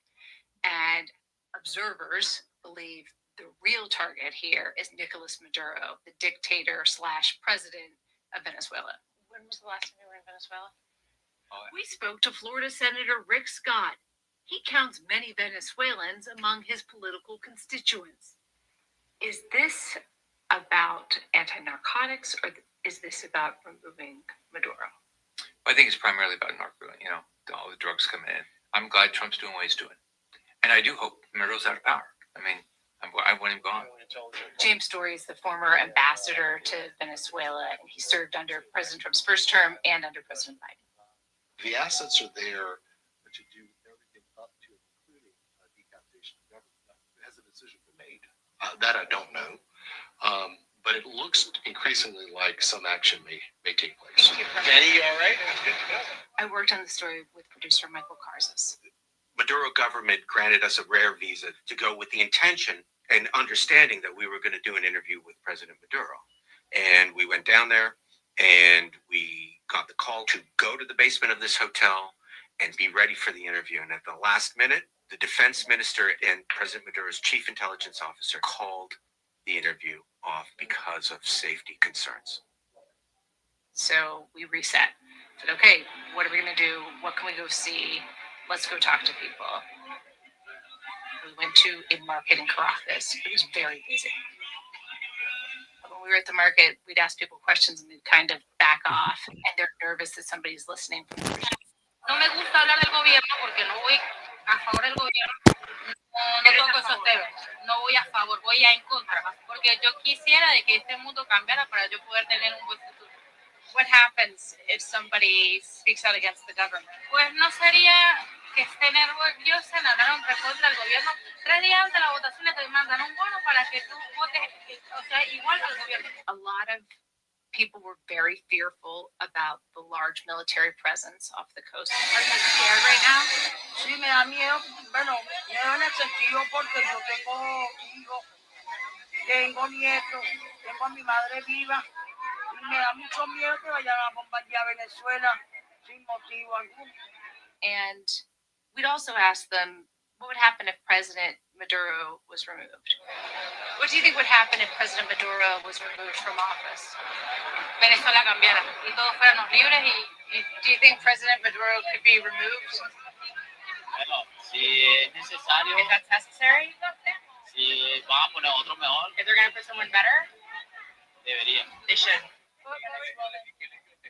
And then there was a gentleman, and he interrupted our interview and said, we're a sovereign nation, so cut out. Bueno, que es un abuso totalmente de los norteamericanos. Nosotros estamos en un país soberano. Cada país debe ocuparse de sus problemas políticos de ellos, internos. Bueno, Venezuela se ocupará su presidente de Venezuela.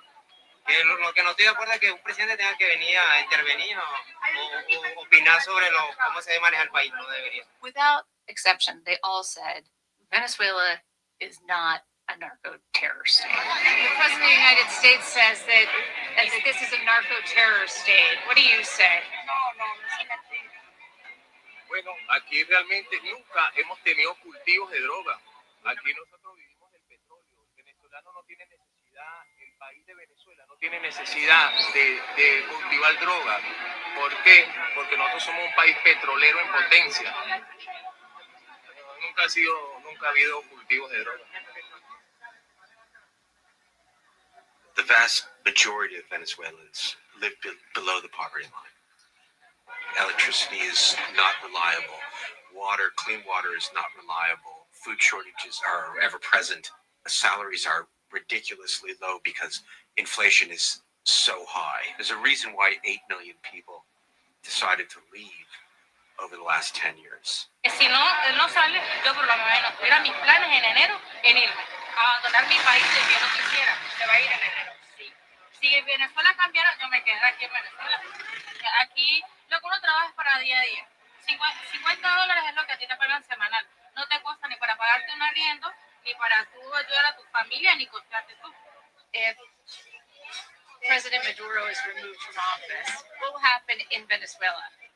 Como ha pasado en todas las veces anteriores que se elige otro gobierno y por democracia, normal. Y el pueblo de los Estados Unidos lo sabe. Se están inventando una nueva guerra eterna. There's three ways this can go, according to a lot of the people that we spoke to, which is he packs his bags and leaves, or he's picked up. There's this big bounty for his arrest, so he could be picked up. That's number two. Or he can meet his maker. It's not a question of if, but a question of when.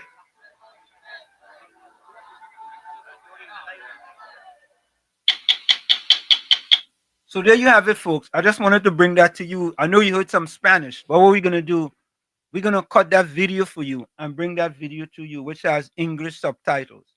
But we just wanted to give you a feel for what the people of Venezuela are saying. And the overall feel is that, you know, they don't feel too good about what's happening in the country. And as you said, in the past 2 years, over 8 million people have fled Venezuela. And if Venezuela do better, then of course Trinidad will be relieved from that burden of having those Venezuelans come to Trinidad and Tobago. What says you guys?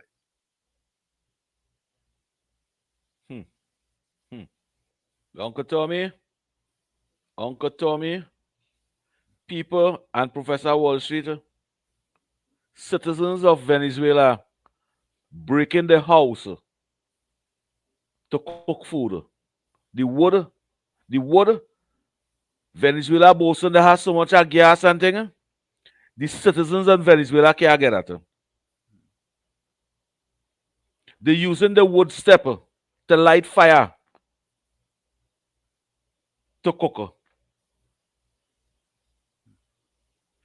What country will want a prime minister have the people?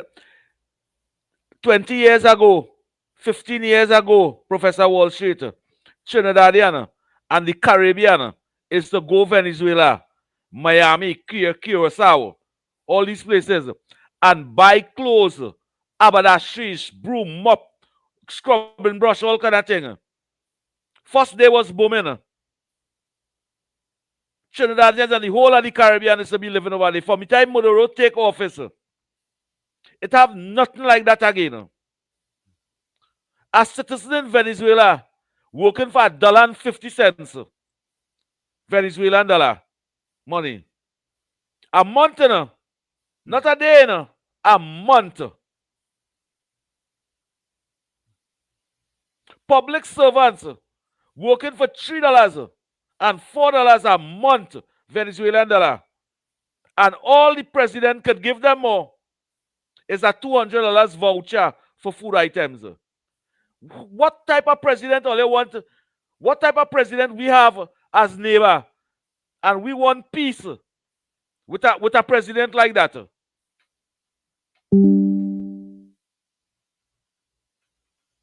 Professor Wall Street, you see the PNM supporters and the PNM in Trinidad? Well, the PNM really dead. Because what them supporting is for we to end up like Venezuela. Correct is right. Or Haiti.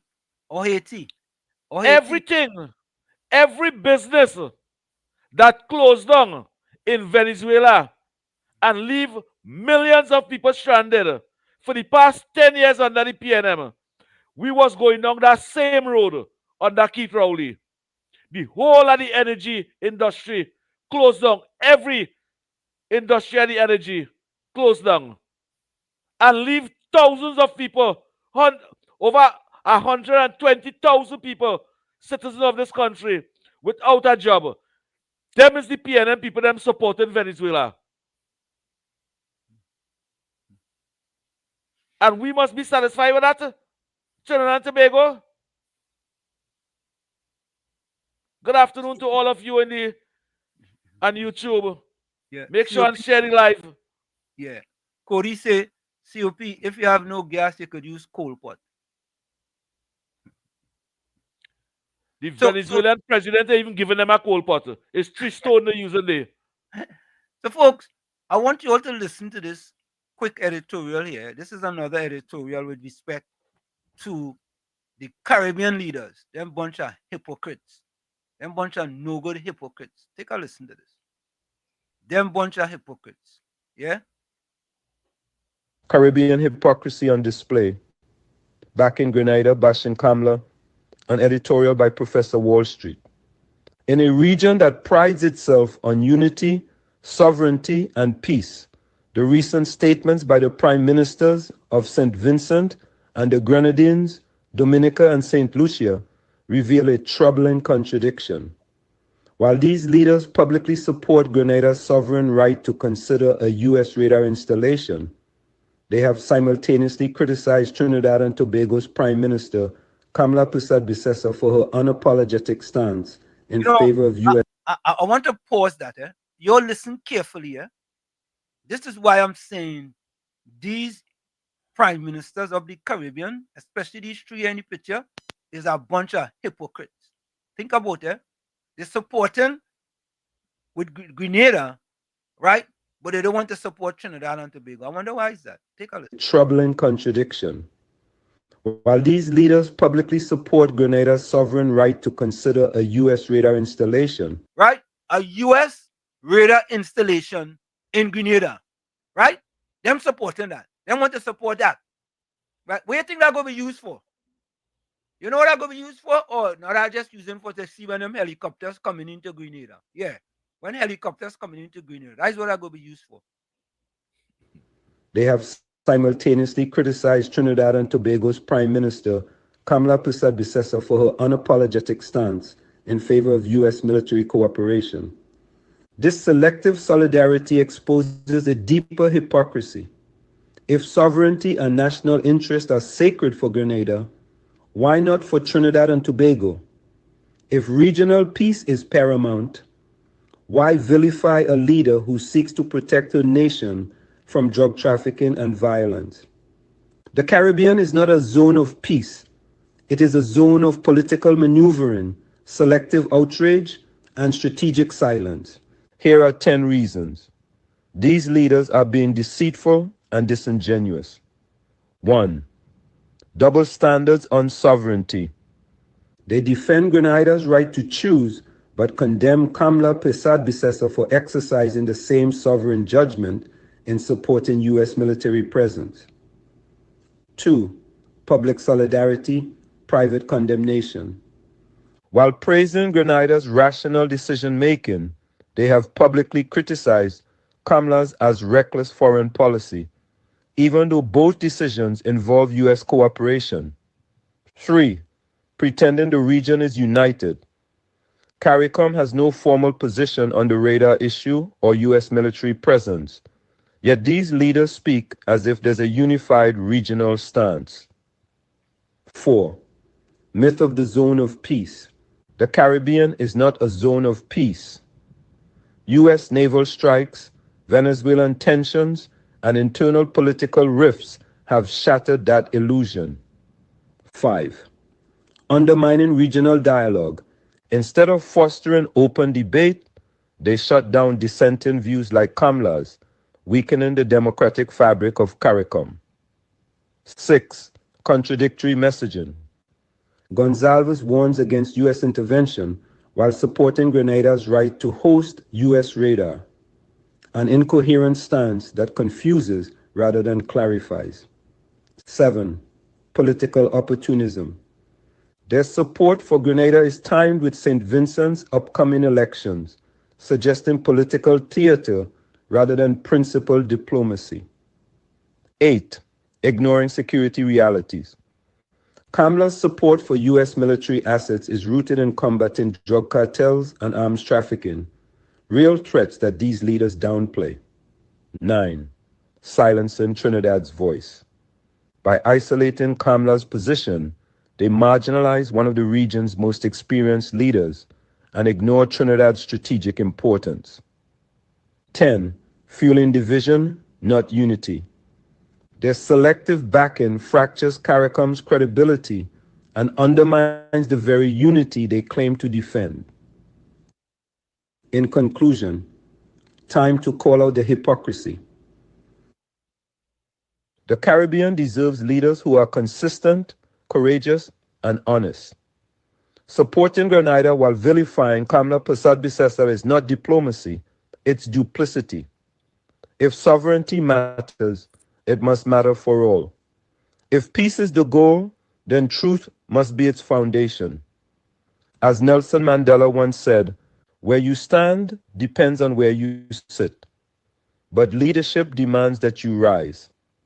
It's time for Caribbean leaders to rise above political games and embrace principled leadership.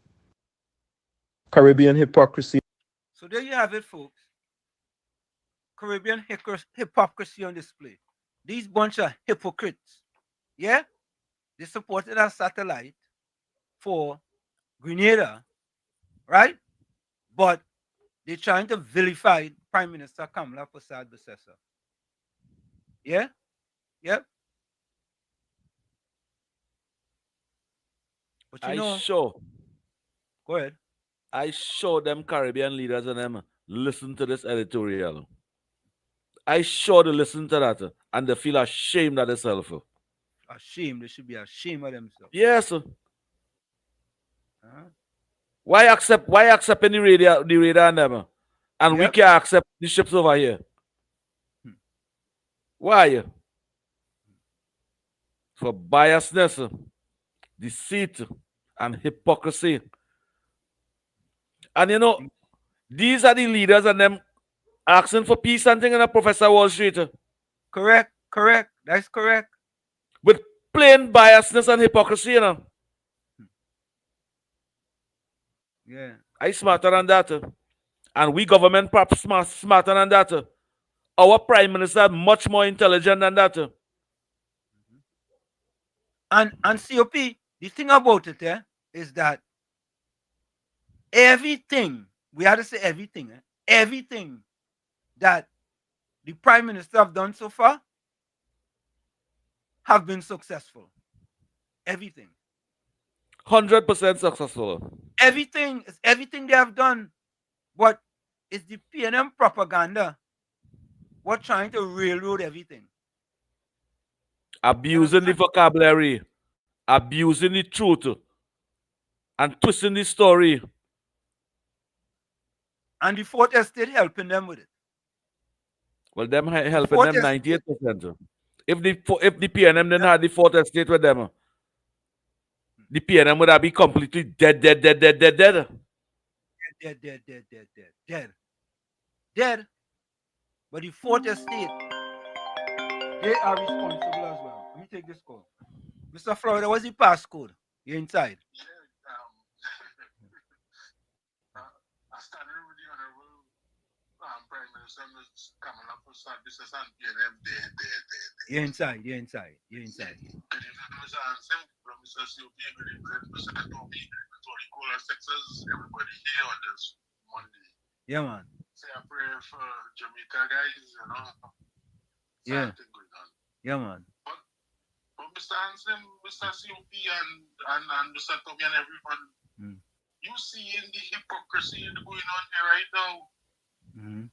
They're calling it a zone of peace. When the Caribbean full of murders, Jamaica, Trinidad, we had a past Prime Minister with us, there's terrorism here.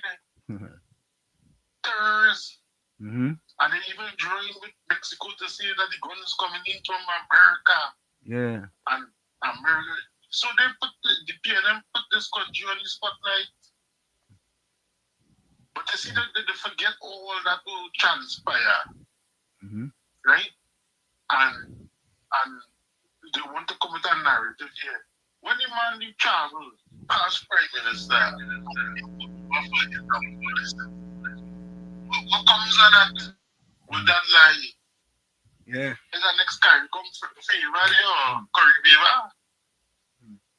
You see, we trying to figure out the CARICOM. CARICOM not in the predicament Trinidad. I want to know if any one of those Caribbean countries was in the crossfire. Who would that say? Who would have said? Yeah. But it's Trinidad in the crossfire. Even the Honorable Prime Minister had stayed neutral. Who would have said we CARICOM over army? Yep. They come to protect me. And in case of a disaster, in war, missiles and all kind of things just go out of coordination and things happen. Food is the amount thing will get restricted in Trinidad. Who will get food from Venezuela? Yeah, you go Venezuela. They go send your food. But I was saying, people don't look at the outcome here. They are so hatred for this honorable Prime Minister, Ms. Kamala, that they will always say something negative about this lady because you know why? There's not one record of corruption under Ms. Kamala since she was Prime Minister or even in office. And they can't find nothing. The honorable Prime Minister, sorry for saying she, they can't find nothing. So they just looked at bigger this honorable lady who is the cleanest Prime Minister ever passed through Trinidad and Tobago with not one ounce of corruption on her name. Everything that they bring forth, she finds evidence and say, this is what I do, this is what I paid. I didn't take any public money. And they will always do this, and this is the narrative with this PNM sycophants and them just come with. Besides him, I never see Miss Kamala going in the Pentagon yet. I never see she done Langley yet in Virginia. You understand what I'm saying? So how they can say Trinidad is part of this? The lady just see, the honorable woman see, she want to clean up the corruption. They didn't check how much murders it have for the past 20 years in Trinidad and Tobago. They didn't check that. And they want to come now and they're looking for the slightest thing to make confusion about. Correct. Look what happened in Ukraine and Russia war. Russia targeted a kindergarten in Ukraine. But me hear nobody speaking about that. No. So that is not extrajudicial. It's children. I have videos all over social media. And I call them to the other and Mr. COP calling after her. But I just call in a program because I just the kind of rhetoric which has been in some of them calls. They have no case and nothing to fight. Look for instance, before if a war do have to take place and you had to pick a side, who you would pick? Real think logical. Who would you pick? You would pick a country with over 10 million people live and people who give less than 10 US a month? But Mr. Florida, them people in Venezuela, them don't want a war. Trinidad people don't want a war. Venezuela don't want no war. If people want no war, them talking about this war talk. You know what? None of them. Listen, Venezuela don't want a war. Listen to this. We just played that video. They have more people living below the poverty line. Right? Imagine what a war will do to Venezuela. Just think of boy. Them people want.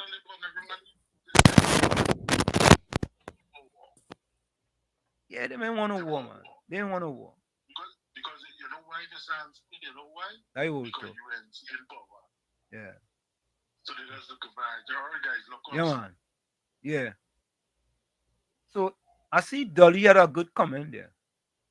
Dolly Mollett says Kamala should ask St. Vincent to take some Veni prisoners and make space in our prison. Correct is right. Oh, Semantic 62 had told me previously that Kareem Marcel is Anderson's nephew. Yeah, he's your nephew. All right. I got that correct now. Nephew. Yeah. Let me say welcome to Vishnu Pundit. Good night, Professor Warshik, Uncle Tommy, and all in the village. Great move by extending the SOE. Blessings to everyone. Caribbean Soul, welcome to you as well. Welcome to you too. Nakab say, Nakab, boy. From Williamsville, Trinidad. Where Williamsville is? COP. They after reform and them going down there. After where? After Freeport and then going down there. After reform past Gasparilla going down reform side and thing down there. Reform is in way. Yeah? Reform is it? Well, Where reform?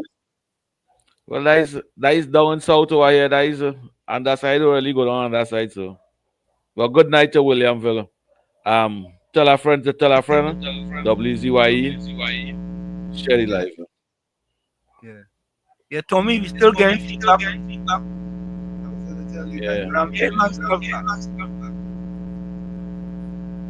I'm getting my stuff. Yeah. But Professor Wall Street, Yeah. is over 10 million people living in real poverty in Venezuela. Eh? Correct is right. Over 10 million people living in real poverty in Venezuela. Yeah, that's right. We shouldn't be supporting that. Caribbean countries shouldn't be supporting that. All Maduro had to do is resign, take a plane and go take his baggage and go and leave the country, and everything will happen. Nobody will want to kill him. It had no war. It will have nothing. Just give up. Yeah, and Roger says Wall Street. That's why I said Venezuela wouldn't make that mistake and fire the first shot. Listen. Yeah, they call Maduro mad, man. But Maduro is not that mad. Not that mad to attack any country. Any. Whether it be Guyana, whether it be Trinidad, any Caribbean country. Not. He wouldn't do that. But think about it. You see the interview, what he turned down on last minute? Yeah. He was real smart to turn down that interview. He tell himself that is one of them US informer coming to find the location. He turned down that interview one time. He was smart for that. Think it easy. Yeah. Yeah. And the residents and them, you hear they was saying, they can't speak out, they can't say nothing. It's our civilians gang group in Venezuela. Civilians, no police, nothing will do you what you want. Supported by Maduro. Do you what you want, burn down your house, kill you, do you all kind of thing once you're not supporting Maduro. A vigilante group. Supported by Maduro. Not 10 people and 20 people, hundreds of thousands. Vigilante group abusing, beating up the opposition side, killing them, murdering them, kidnapping people. Why we want to support a country with 13-year-old girls, 14-year-old girls being raped, molested, ship out the country, sell, and Caribbean leaders and them supporting something like that? What the hell wrong with all you? What's wrong with you Caribbean leaders? And chastise our government that fed up of seeing that it disturbing our country. 500-600 murders for the past 15-20 years in the Republic of Trinidad and Tobago, and we must continue supporting something like that. We have to say thank God. Kamala Prasad Bisesa said no, it's only a mother and a caring person, somebody with empathy, love, and passion for people will say no to something like these things. Caribbean leaders want peace with a destructive leader that keep a blind eye towards all the destruction, crime, and violence coming from his country. And we must support that, Professor Wall Street. Yeah, no. So COP, somebody just sent me something here. This is Senator Nakir. He had to come out of the Good night to you, Senator Nakir. To make this contribution. Let me listen to this. Hold on, let me see what this is here. Hold on, huh? All right, here we go. Listen to this. I just said the worst, most vacuous, most mendacious contribution in my life in the Senate. And I have now 6 years. The girl from the PNM side, Janelle John Bates or something. Imagine talking about Kamla Prasad Bisasa, don't care about children and single mothers. If there's one thing I know in the 6 years I hear in general, Kamla Prasad Bisasa, she had the single mother's grant, she had the baby grant, the milk grant, all kind of things. PNM mash up all of that. And this woman, not only that, PNM even open the children's hospital. PNM oppose the children's life fund. PNM close down all the early childhood centers that Kamla Prasad Bisasa built. When I hear that woman talk, I send her a message to Guru. I want to know if St. Anne's Hospital is operable. I want to know something had to be wrong with the mental health of the PNM. I really don't understand what's going on. Kamla Prasad Bisasa had me investigate them two young boys who was pimped out and murdered eventually by police to protect PNM. She had me investigate that, and that is what's put this Judith Jones report. What did PNM do with that? That wasn't for children. That wasn't for children. All them candlelight vigils that we had, Philip Alexander had, that wasn't for children, them young girls. What PM do? And don't talk about, my raison d'etre. Akil Chambers. It did. Senator General John Bates, I did him. You ain't talk about Akil Chambers. Why ain't talk about the rape, the sodomy, the murder of that boy by PNM operators? Why ain't talk about that? You can't talk about Kamla Prasad Bisasa when it comes to children. But you nearly had me desecrating the whole parliament. I wanted to get up and tell you some things. But that good. I like when people allow free speech to make enough of an ass of themselves. Because you really, according to my partner, you really lose your mind there. The one thing you can't talk about is Kamla Prasad Bisasa and her care and love for children. At all. She's a boss when it comes to that. I just had to let you know that. Anyway, St. Anne's right up the road from here. St. Anne's right up the road from here. You could just go up and take a check. Because something had to be wrong with you. Trinidad and Tobago, other than all of that, loving the house all the time. Yeah, that's Senator Nakir. Senator Nakir said he had to come outside to talk about what was going on inside of there. You think it's easy? Yeah? But, it's interesting, folks, that the support that the Prime Minister needs, she needs support more than anything else now, because every single thing, if the PNM don't turn it into race, right, they go get the Fourth Estate to print stuff that's pro-PNM and anti-UNC government. And the Fourth Estate don't mind. Yeah? The Fourth Estate don't mind. I hope, I'm going to say this now, I hope the government don't have the Fourth Estate benefiting from the Treasury. I hope so. I will say that, right? Wherever that may fall. But folks, we're going to take that break. It's in the village with Uncle Tommy, Professor Wall Street, COP and you on WZYE 95.9 FM. We're going to go for a quick break and we'll be right back after this. Don't go nowhere. Stick and stay. You can reach us here at 973-868-1444. That's 973-868-1444 or 973-609-6509. That's 973-609-6509. We'll be right back. You're listening to WZYE 95.9 FM. You are listening to WZYE 95.9 FM, the most influential name in Caribbean radio in the tri-state area. Broadcasting from East Orange, New Jersey, the most influential name in Caribbean radio, WZYE 95.9 FM.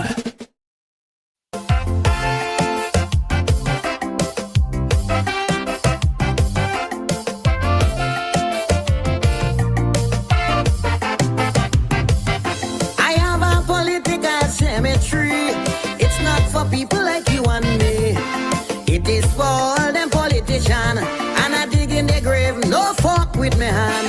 I find some of them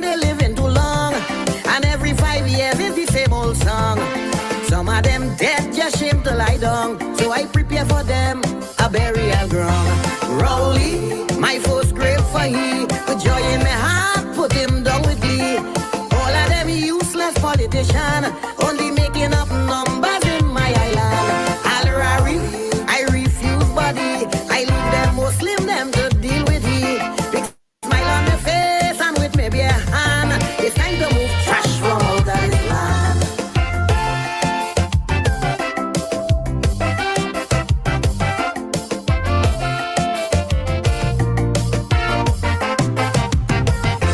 In but I taking my time with he, I personally will prepare his body. Make sure he have a sardonic grin on his face. That's all he does do, that man is a waste. Bury he in the back of my cemetery, turn he upside down, he face I can see. Look for the strongest grave digger to cover he. Not with the hand, put good fork on he. Gypsy, political grasshopper, I may feel little pity cause he's my brother. But like Tarzan, he's swinging from vine to vine. It's time I help you to make up your mind. Fitzgerald, Rasta City, I know they go glad to get the body. Resi on beat, I'm done for all to see. Drink 2 beers and watch Coco get happy.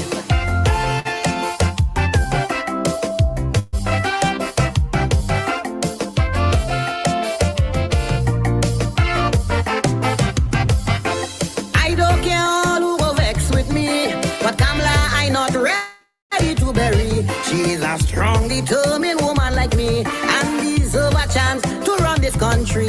When she in power, I don't go hungry. And Calypsonian does get big money. She don't deserve no spot in my cemetery. I putting she in the center of the city. Paula, you too damn lazy. You sit on a throne while women die daily. You deserve a nice spot in my cemetery. All you do is just collect big salary. Regis, you disappoint me with your racial tongue. You like you can see. Your barber does trim you with weed waka. All day all you do is sushila.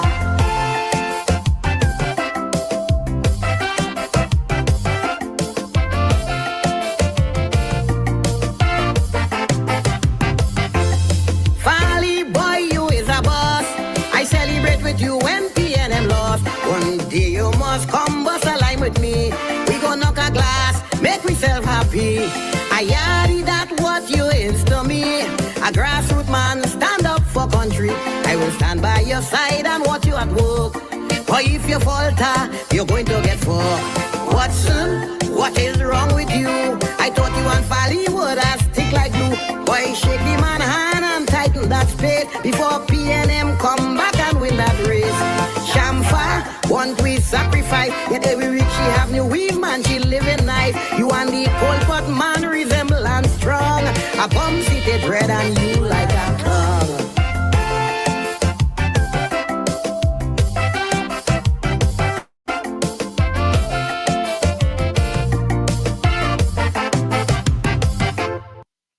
So there you have it, folks. We are back with you. It's In the Village with Uncle Tommy, Professor Wall Street, and you on WZYE 95.9 FM. We come to you every Monday, Tuesday, and Thursday from 7 to 10 p.m. That's Monday, Tuesday, and Thursday from 7 to 10 p.m. Don't forget, folks, whenever you join us, share the live, WZYE 95.9 FM on Facebook. Subscribe. WZYE TV on YouTube. And you can reach us here at 973-868-1444. That's 973-868-1444. And of course, COP, the big talk. Well, you know, the state of emergency will be extended, which is a good thing, right? What's your take on that? I support that, and I think it should have a curfew too. Yeah, every citizen of this country frightened, always stay inside from 11 o'clock at night, always stay home. Don't go by the bar and drink and all them kind of thing. Yeah. It should have a curfew and the state of emergency, but I support the state of emergency extending 100%. Yeah, I don't have a problem with that either, you know? Full 100. Yeah, full 100. I think it's a good thing. It's a very, very and the good only person, the only people, the state of emergency in the Republic of Trinidad and Tobago will affect is the wrongdoers. Yeah. Yes, a law-abiding citizen, you could come and go, You could go where you want. You could travel where you want. You could come and go as you want. If you see one of the wrongdoer, well, you will have a problem with the state of emergency. Yeah. So let's listen to the Honorable Senator Anil Roberts. PNM is tax paying pure sufferation. The people pay, the PNM play. Let's take a listen. Doubles and coffee. Marvelous Marva, PNM. PNM say it's a tax and suffer budget from the UNC. First time in history of any budget, you see groups and sectors of workers and people celebrating. First time in 10 years that the price of fuel at the pump has gone down. Transportation costs are coming down. Relief is on the way. A clear, cogent plan illustrated and enunciated for the people. First time in history, a Prime Minister presents herself to the Standing Finance Committee to answer questions. And all the PNM could talk about is tax and suffer. Marvin Gonzalez, suffer. Do you know what sufferation is? Having a Minister of Public Utilities in charge of WASA, in charge of water, and moving the supply of water 24/7 in people's houses down from a high of 74% to a low of 12% under you. Do you know what it is to survive without water? To live without water? To have to suffer every day without water? To wash clothes, to cook, to clean, flies in your place, stress after traffic. Do you know what it is to suffer in traffic and come home and can't bathe? That's what you did to people, PNM. You, Marvelous Marva. You may not understand sufferation because like you like a different kind of pain, whether it's in Picton Street or it's up at the top of the hills in Paramin, or it's with your friend Colm. That kind of pain, normal man can't understand. And COP and Tommy, I don't want to forget about the 26.3% of black people in PNM are living below the poverty line. One of the highest in the history of Trinidad and Tobago. You're talking about sufferation. And of course, the tax them into poverty, yeah? Correct is right. Yep. We don't want to forget that. We don't want to forget that. Let's continue to listen. But you talking about sufferation? You in a government who left people locked out of the country during COVID-19 without money, without hope, without food. You who led to people lining up for 6 miles down in south to collect hamper because they suffered. You in a government that closed down Petrotrin and slowed down the foreign exchange supply. 6,000 SMEs shut down. You know what it is? When your business that you dream about, that you invest your last cent in, has to shut down and close down. That is sufferation. You, Marvelous Marva, and the PNM sat in government as world record after world record of murder rate occurred under your watch. Whether Stuart Smallpin Young, 2018, 2019, 519 murders, 539 murders. Then who else but Fitzgerald, Ethelbert, Narcolepsy, Sleepy, Sativa, Wooden Ladder, ride a horse with an 8-year-old boy, Hines. 622 murders. You know what's sufferation? Burying your 7-year-old daughter with a bullet wound straight through her heart. Burying your 10-year-old son shot on a basketball court in Laventille. Don't forget the divers in the pipeline. Don't forget that. We're talking about sufferation, right? Don't forget that. Yeah? We don't want to forget that. You could talk about sufferation. PNM put the economy into stagflation. Low employment and inflation at the same time. Shut down refinery, negotiated gas price that shut down the operating capacity of Point Lisas from 78% to 28%. Sufferation. You put back VAT on food that Kamala had taken off for 7,000 items. Sufferation. All the PNM did was enrich themselves, rent out their own buildings, recusal after recusal. Sufferation. Potholes, landslide, everything non-functional in this country under PNM. And you talking about UNC come with tax and suffer? Your Minister of Finance could not even account for the money. 2 years, no opinion from the Auditor General. Laughing and grinning as he took away the fuel subsidy that Kamala left there because it belonged to the people. Sufferation. The people suffered under PNM, but not anymore. The PNM.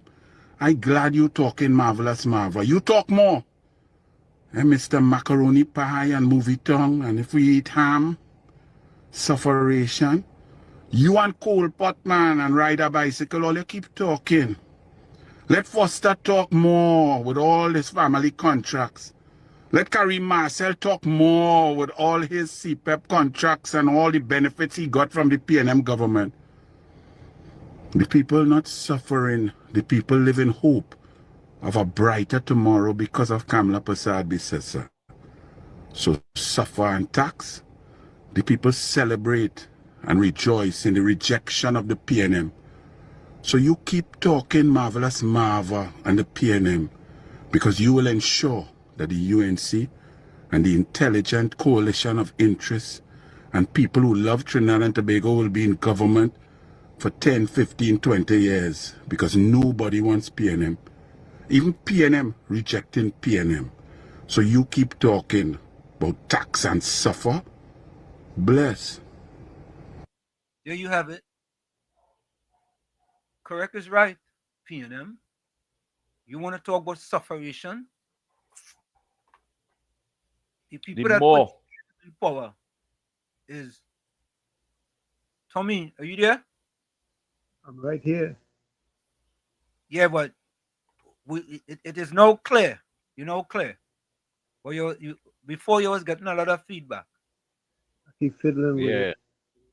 Huh? I keep fiddling with it. Obviously, the setting work. Oh yeah. Chance we could turn up your volume a little bit if your volume is not up. I take a lot of licks in my ears with that Uncle Tommy. I take a lot of licks in my ears. I ain't say nothing. I take my licks quiet. Wall Street are scared to touch it. All right, don't touch it. Don't touch it. Don't touch it. Leave it. So Paul Legal says, do you all know that Marlene Att is a PNM independent senator? I hear Marlene Att today talking about the budget too, eh? But I mean,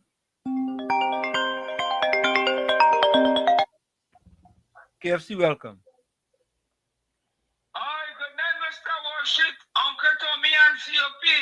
I'm standing with the Honorable Prime Minister, Kamala Persad-Bissessar. Well, Mr. Worship, I heard the Honorable Prime Minister this afternoon, and Ian Allen. Ian Allen asked me some big questions. I look at take could the state of emergency expiring tomorrow? And she come out and say, well, they will extend the state of emergency. She will hear more Friday. Yeah. Yeah. So I know you could look into that and get more news briefing and what the military is doing and this and that and this program here. Yeah, they go extend it, man. They're extending it. It was extended, but yeah. We looking for the ads and better thing because the calling them song and so. Mr. Worship, where do you know can tell me that for? Because the government raised over the NIS until 6 till 9 till 37. Give Uncle Tommy he pressure Uncle Tommy relax himself. Mr. Worship, where doing that? Bless. KFC, you're funny. Yeah, KFC funny. Let me take this voice note here. Hold on. Night Wall Street. The We Anderson was making noise, but he wasn't making noise for the people because in the stabbing. It was the family he was making noise for. You see how them PNM people is? You see how they is? Now we heal family get a house and all. That is the problem with them people. They're nasty. You see, now I tell you, Anderson, two-headed snake. Yeah, there's PNM right through. Shoot down them from the beat them. Oh God. PNM. Oh God. Man, lamb blasting Anderson, boy. Anderson, defend yourself, eh? But you know, whenever Anderson call him, I just have to have the disclaimer, holding on to the disclaimer button. Close by. Huh? Yeah, I just have to be holding on. What? You're afraid about it. Yeah, that's how to be. Put my hand on the button, boy. But folks, I want you all to listen to another editorial. I was in an editorial mood this past weekend. Yeah, I was in an editorial mood because now we have the fourth estate again. The fourth estate again. There again. Yeah. And of course, a lot of the time is the Guardian. And the editorial is that when selective outrage masquerades as journalism, when selective outrage masquerade as journalism, and that's what we get in from the Guardian, the Express, and there are times when the news failure. When selective outrage masquerades as journalism, an editorial by Professor Wall Street. The fourth estate exists to inform citizens, challenge power, and hold all governments accountable with consistent standards. Yet the Trinidad Guardian's recent editorial, "Is TNT's support of the U.S. worth it if war breaks out?" abandons these fundamental principles. This piece represents not journalism, but selective outrage cloaked in fear-mongering, exposing a troubling pattern of political bias that continues eroding public trust in one of Trinidad and Tobago's most established newspapers. When the People's National Movement government signed the Status of Forces Agreement, SOFA, with the United States, while the U.S. had already placed a bounty on Venezuelan President Nicolas Maduro and imposed comprehensive sanctions, the Guardian remained conspicuously silent. No editorials questioning the wisdom of this agreement. No alarm bells about potential conflict. No warnings of human catastrophe or regional instability. Now, with Prime Minister Kamla Persad-Bissessar implementing that identical agreement signed by her predecessors, The Guardian suddenly discovers grave concerns about Trinidad and Tobago's security posture. This convenient awakening reveals not principled journalism, but transparent partisan hypocrisy that insults readers' intelligence. Here are 10 reasons why the Trinidad Guardian is failing Trinidad and Tobago. 1. Selective outrage destroys credibility. The Guardian ignored the SOFA's implications when signed under PNM governance, but now condemns its implementation under the UNC. This double standard isn't journalism, it's partisan political commentary disguised as editorial concern. Credible newspapers apply consistent standards regardless of which party governs. 2. Abandoning equal accountability standards. The editorial holds Prime Minister Persad-Bissessar to scrutiny standards never applied to her PNM predecessors on this identical issue. This selective accountability undermines the fundamental journalistic principle that all governments merit equal examination. The Guardian's willingness to abandon this principle for political convenience destroys its credibility as an impartial watchdog. 3. Deliberate omission of critical context. The editorial fails to inform readers that the SOFA agreement was already established, deliberately creating the false impression that the current government initiated U.S. military presence. This omission isn't journalistic oversight. It's deliberate distortion designed to mislead readers about policy continuity and governmental responsibility. 4. Fear-mongering over informed discourse. By framing the USS Gravely's presence as a prelude to imminent war rather than routine cooperation against drug trafficking, The Guardian abandons its educational role. Rather than fostering informed public debate about regional security challenges and Trinidad and Tobago's strategic interests, the editorial stokes baseless panic that prevents rational policy discussion. 5. Erasing PNM responsibility through silence. The Guardian's convenient amnesia about the PNM's role in formalizing U.S. military cooperation represents journalistic malpractice. By omitting critical historical context about who signed the SOFA and under what circumstances, the Guardian actively erases crucial information from public memory, preventing citizens from making informed judgments about governmental continuity and responsibility. 6. Undermining sovereign decision-making. The editorial suggests Trinidad and Tobago should abandon sovereign strategic decisions based on speculative fears rather than facts, legal obligations, or national interest calculations. This position infantilizes Trinidad and Tobago's government, suggesting we lack the capacity to make informed decisions about our own security partnerships and regional relationships. 7. Transparent political timing. The editorial's timing and tone betray political motivation rather than journalistic principle.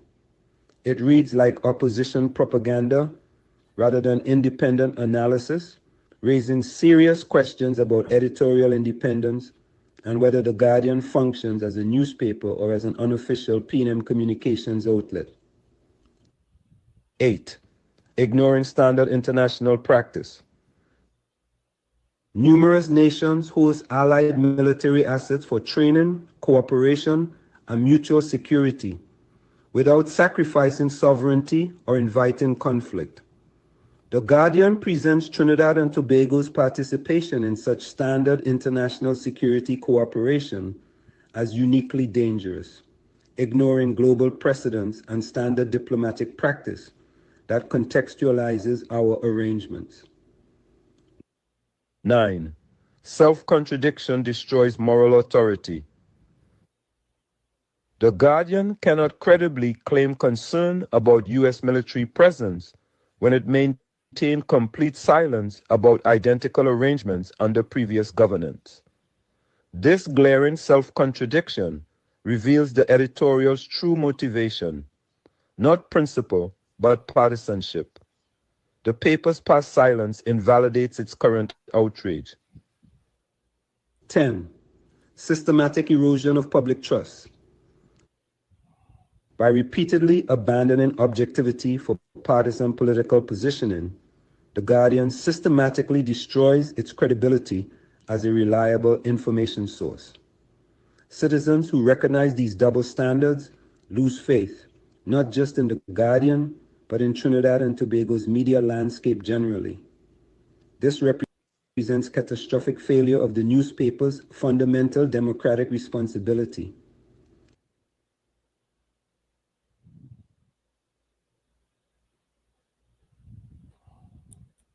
There.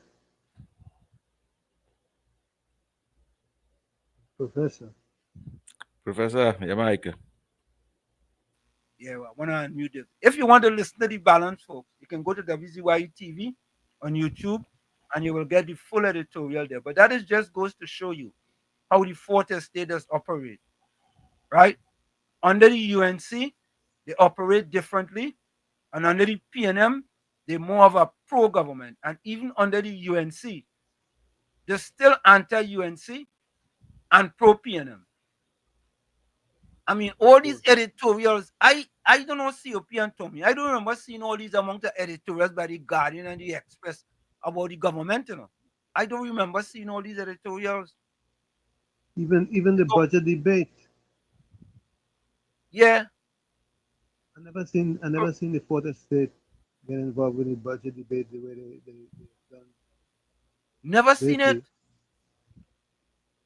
And it's like it's like Tommy and COP is like whatever, even if they write a story about the UNC, half of it is about the PNM. And it just seemed to be, I mean, listen, we are fortunate. And I want to say, we are fortunate that we have, what do you could call us now? The 3.5 estate, because we're not the fourth estate. We have to be before them. We can't be after them. Goodness said he's 6.5. Yeah, but I mean, he is. Yeah, no, we don't want to be no 6.5 like he. Yeah? I agree. Yeah, but you see, what it is that COP and Tommy, we have to continue to keep them in check. You understand? Because they will put out any and anything. Yeah? What he said? Gordon Joseph said what? He wanted people to laugh. That's why he said that the fourth estate. You know what? You know what, Gordon? Take this. You just love this, you know. Take this for that. Take this.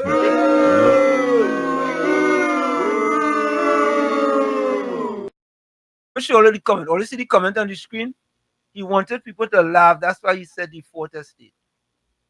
Who wanted people to laugh? You know the fourth estate is so disappointing in this country. Do you know that them though do no positive editorial in this country? Why when the UNC in government? The UNC in government twice. And every time they're in government, the fourth estate keep a blind eye and spread that propaganda to try to pull along the UNC. Mm-hmm.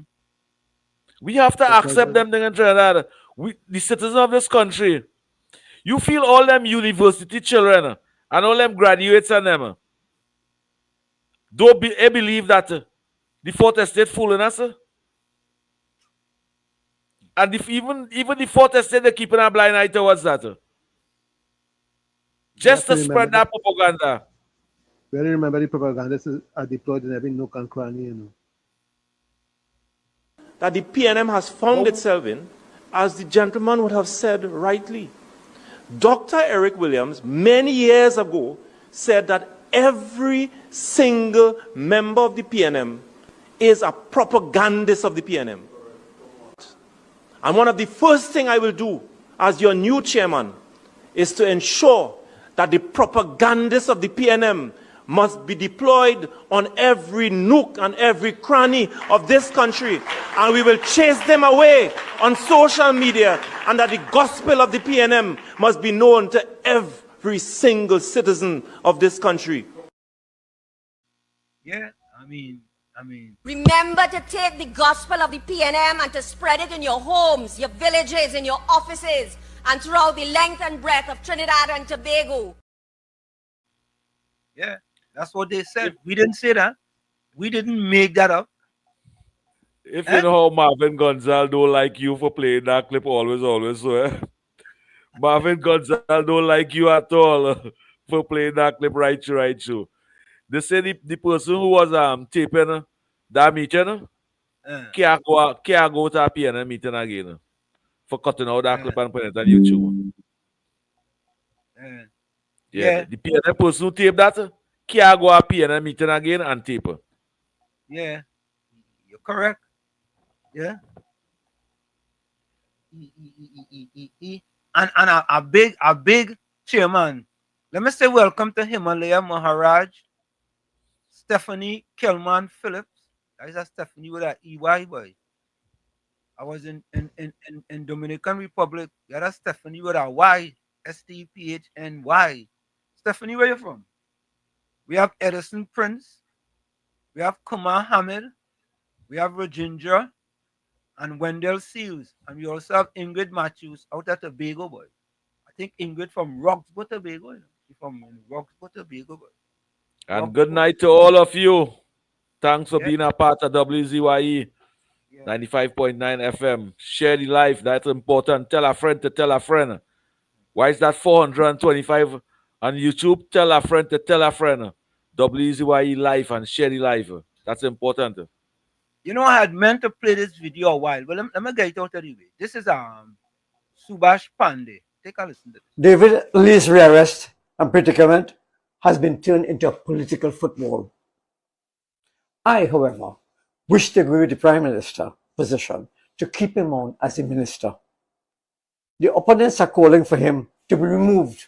I say, don't remove him. The Constitution is there, and the Prime Minister has broken no law, and she's abiding by the Constitution. The Constitution determines what is under what conditions you have to vacate your seat. He doesn't have to vacate his seat. The opponents and even some editorials are pressing her. I say, stand firm, stand your ground. Don't let them shoot you down. And again, the Prime Minister was absolutely correct again. The PNM pelt a ball and they went down by the wharf. They take a rock and they pelt and they miss the whole ocean. But get rid of Lee. That's gone through now.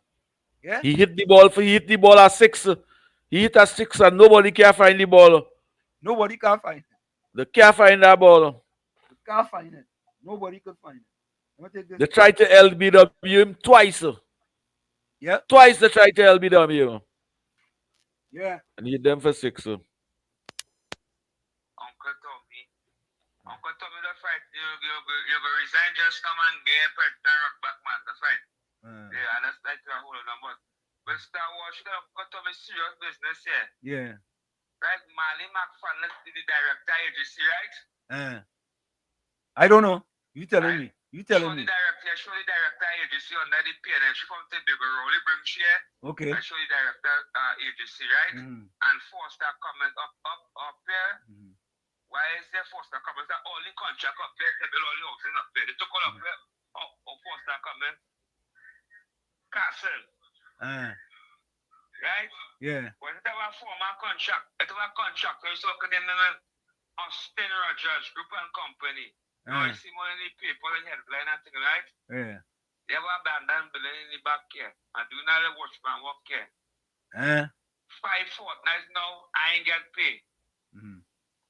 And okay, see, how they always treating you so, boy? Like they don't like to not pay you on time, boy. Wait this. But they say, well, he said Texas when Marley McFarland to sell us on some check and thing in there. But I hear about us busting some map. She making sure and pay people who close to Foster Commons family, Foster Commons and family. She paying them so much amount of money and thing in there. And the rest of the contractors that they wasn't paying them. But you know the hungry mall contractor, he's a big boy too in the PLM too. Okay. He had business all over the place and thing in there, but you tell him, but since after election 28, he didn't get paid. I don't text him until you go bring that, and up to now. And yeah, but then so I don't want to get channel left for Jesus now, boy. But I told you it was now, boy. Okay. I don't try to business place that thing like to go and make back Canada and make a see now. So I look into you for sure in you and see like Anna Roberts and you just have who's long on the body. I don't know if you get your money and if you're playing games now, boy. Because Christmas come and the mother small cash. I work at night and I'm making sure people are safe and nice. You get ties, your doors, your all kind of thing in your apartment, yeah. You'll get fixed up. Don't worry yourself. You go fix you up. I'm telling you. You hear you? Well, if you fix my boy, all right. You hear you cry and you go get fixed up. Yeah, I'm crying. Yeah. I don't feel it. Yeah. Yes, I agree. Pay KFC. Pay KFC money. Pay KFC, why? Only hear KFC cries. Pay him. But anyway, folks, there we go again, huh? Oh God, boy. We had to have a breaking news segment, boy. We had to have a breaking news segment. Only watch, let me do this. All right, hold on there. Well, let me play this quick. I'm going to get back.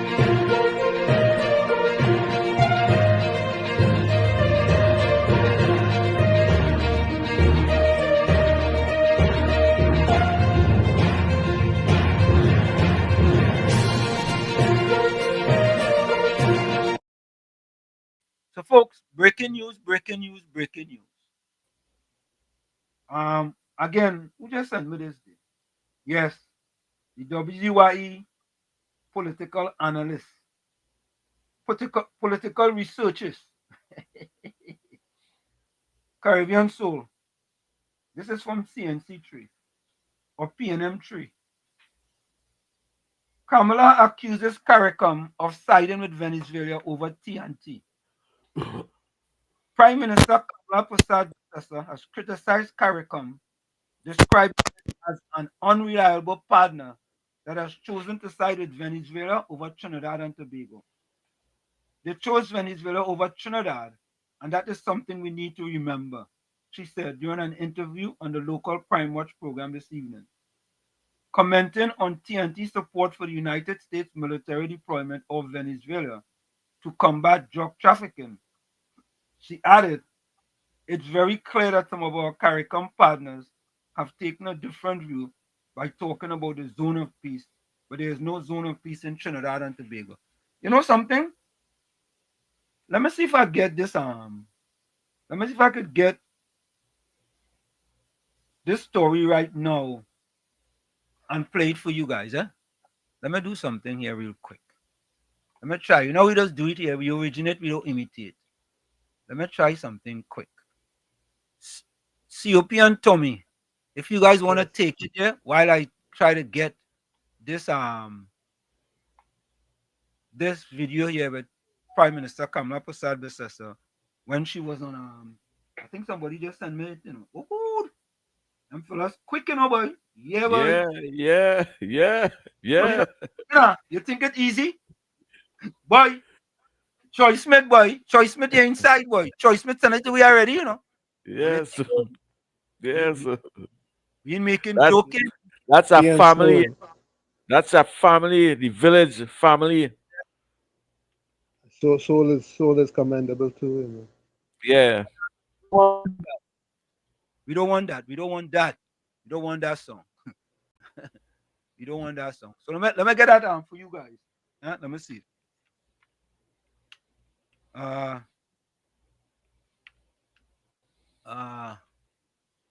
Yeah, or they could go ahead, you know. Or they could talk, man. Or they could converse. Yeah, well, my concern is the budget and the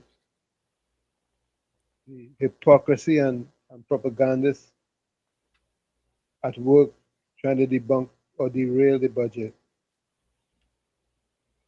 And it's amazing.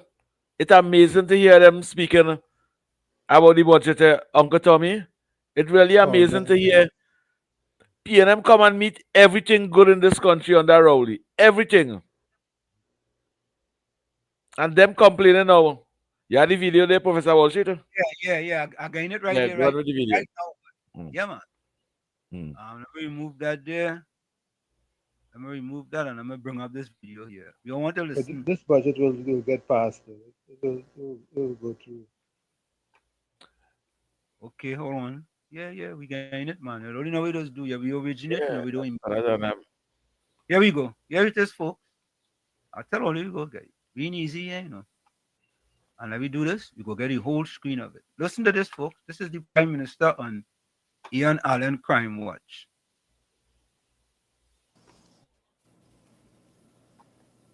Hello. Good afternoon, Madam Prime Minister. Good afternoon. Good afternoon, Ms. Allen. It is so nice to hear your voice. Thank you so much. It is so nice to hear your voice. And, you know, I just wanted to ask you just a couple questions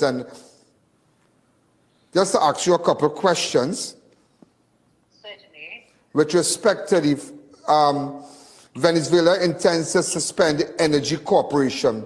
Madam Prime Minister, how does your government respond to Vice President Delcy Rodriguez's announcement of intention to speak with President Nicolas Maduro with the view of suspending all energy agreements with Trinidad and Tobago? Well, Ian, thank you. I will respond to your question, but let me also say I'm very happy to hear your voice as well.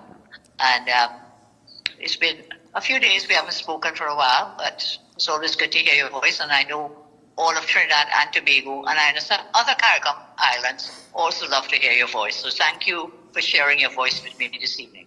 Madam Prime Minister, with all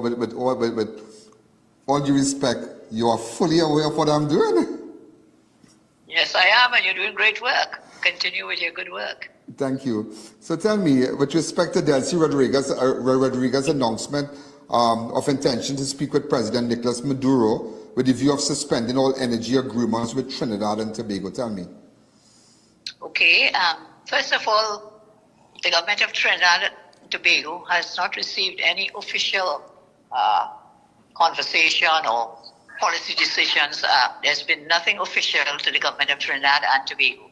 But let me say, this may be of concern to some, but it is definitely not of great concern to Trinidad and Tobago, because why?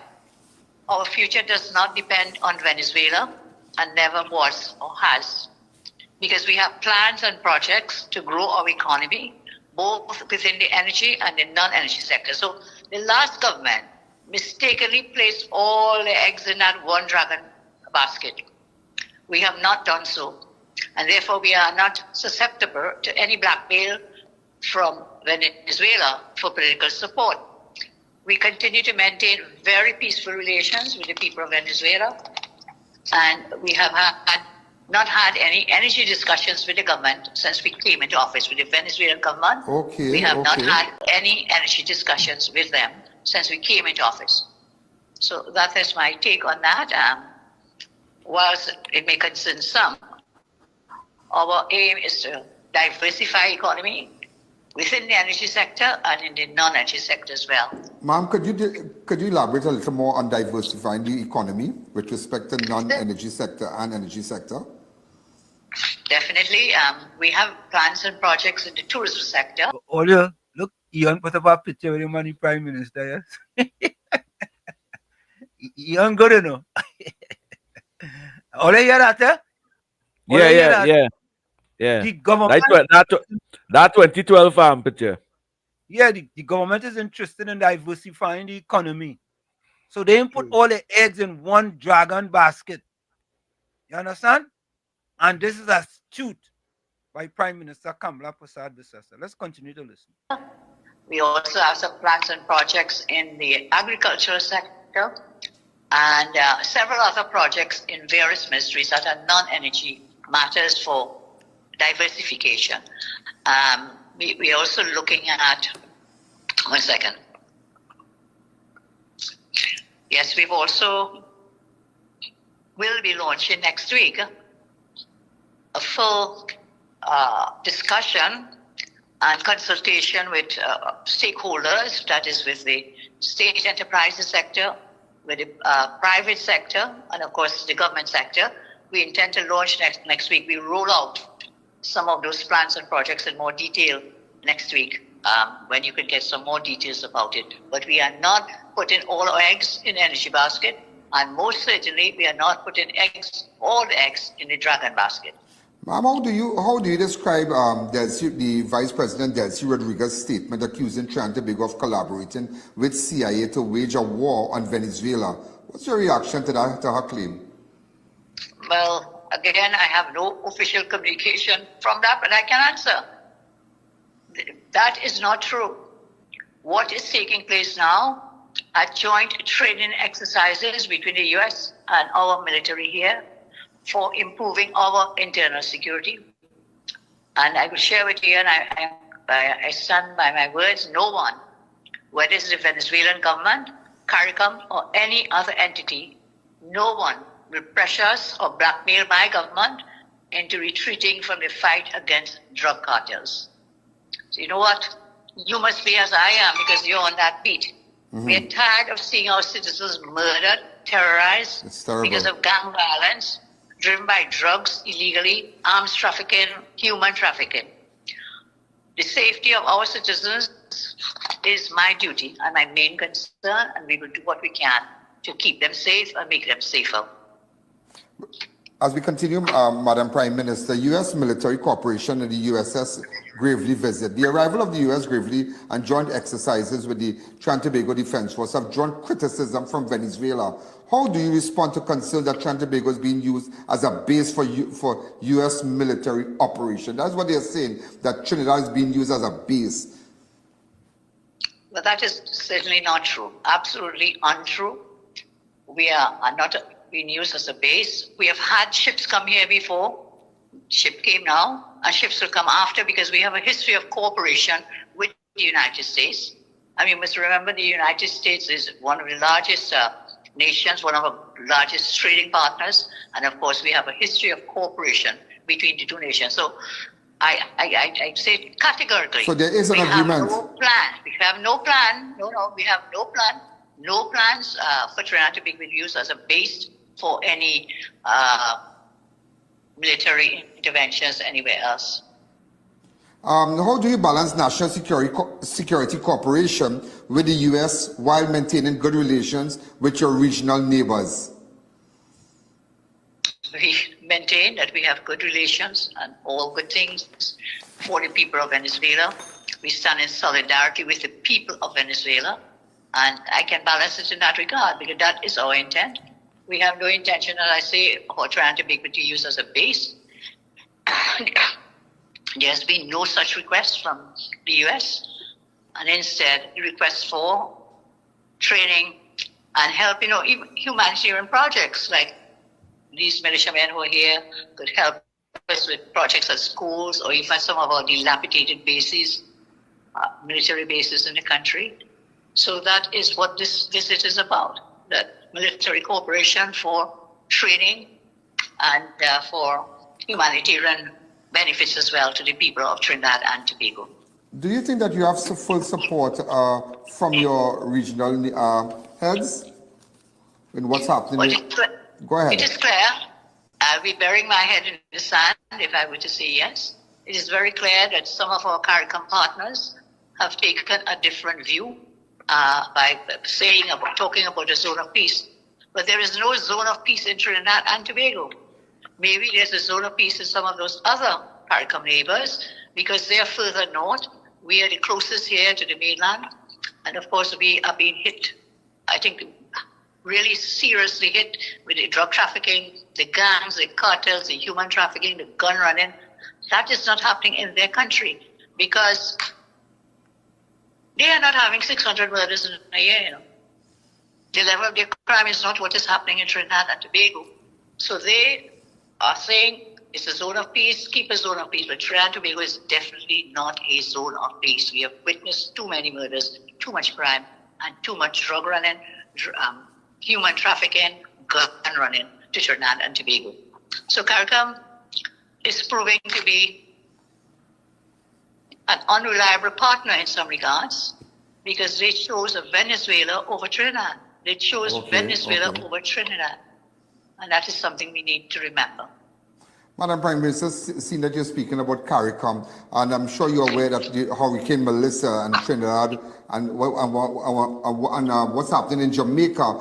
As the Prime Minister, what is your government doing to assist our national and students affected by Hurricane Melissa in Jamaica? Well, first of all, we talk of the students, and then if you allow me, I'll talk about what we will do to help Jamaica, with the onslaught of this hurricane. So Minister Solbers gave a very comprehensive statement of what Trinidad and Tobago did. We offered airlift out of Jamaica for students. Some responded, some did not. Those who remained, our High Commission in Jamaica have been liaising with them, providing them with supplies. And of course, no planes could leave after a certain point of time. The airports were closed there in Jamaica.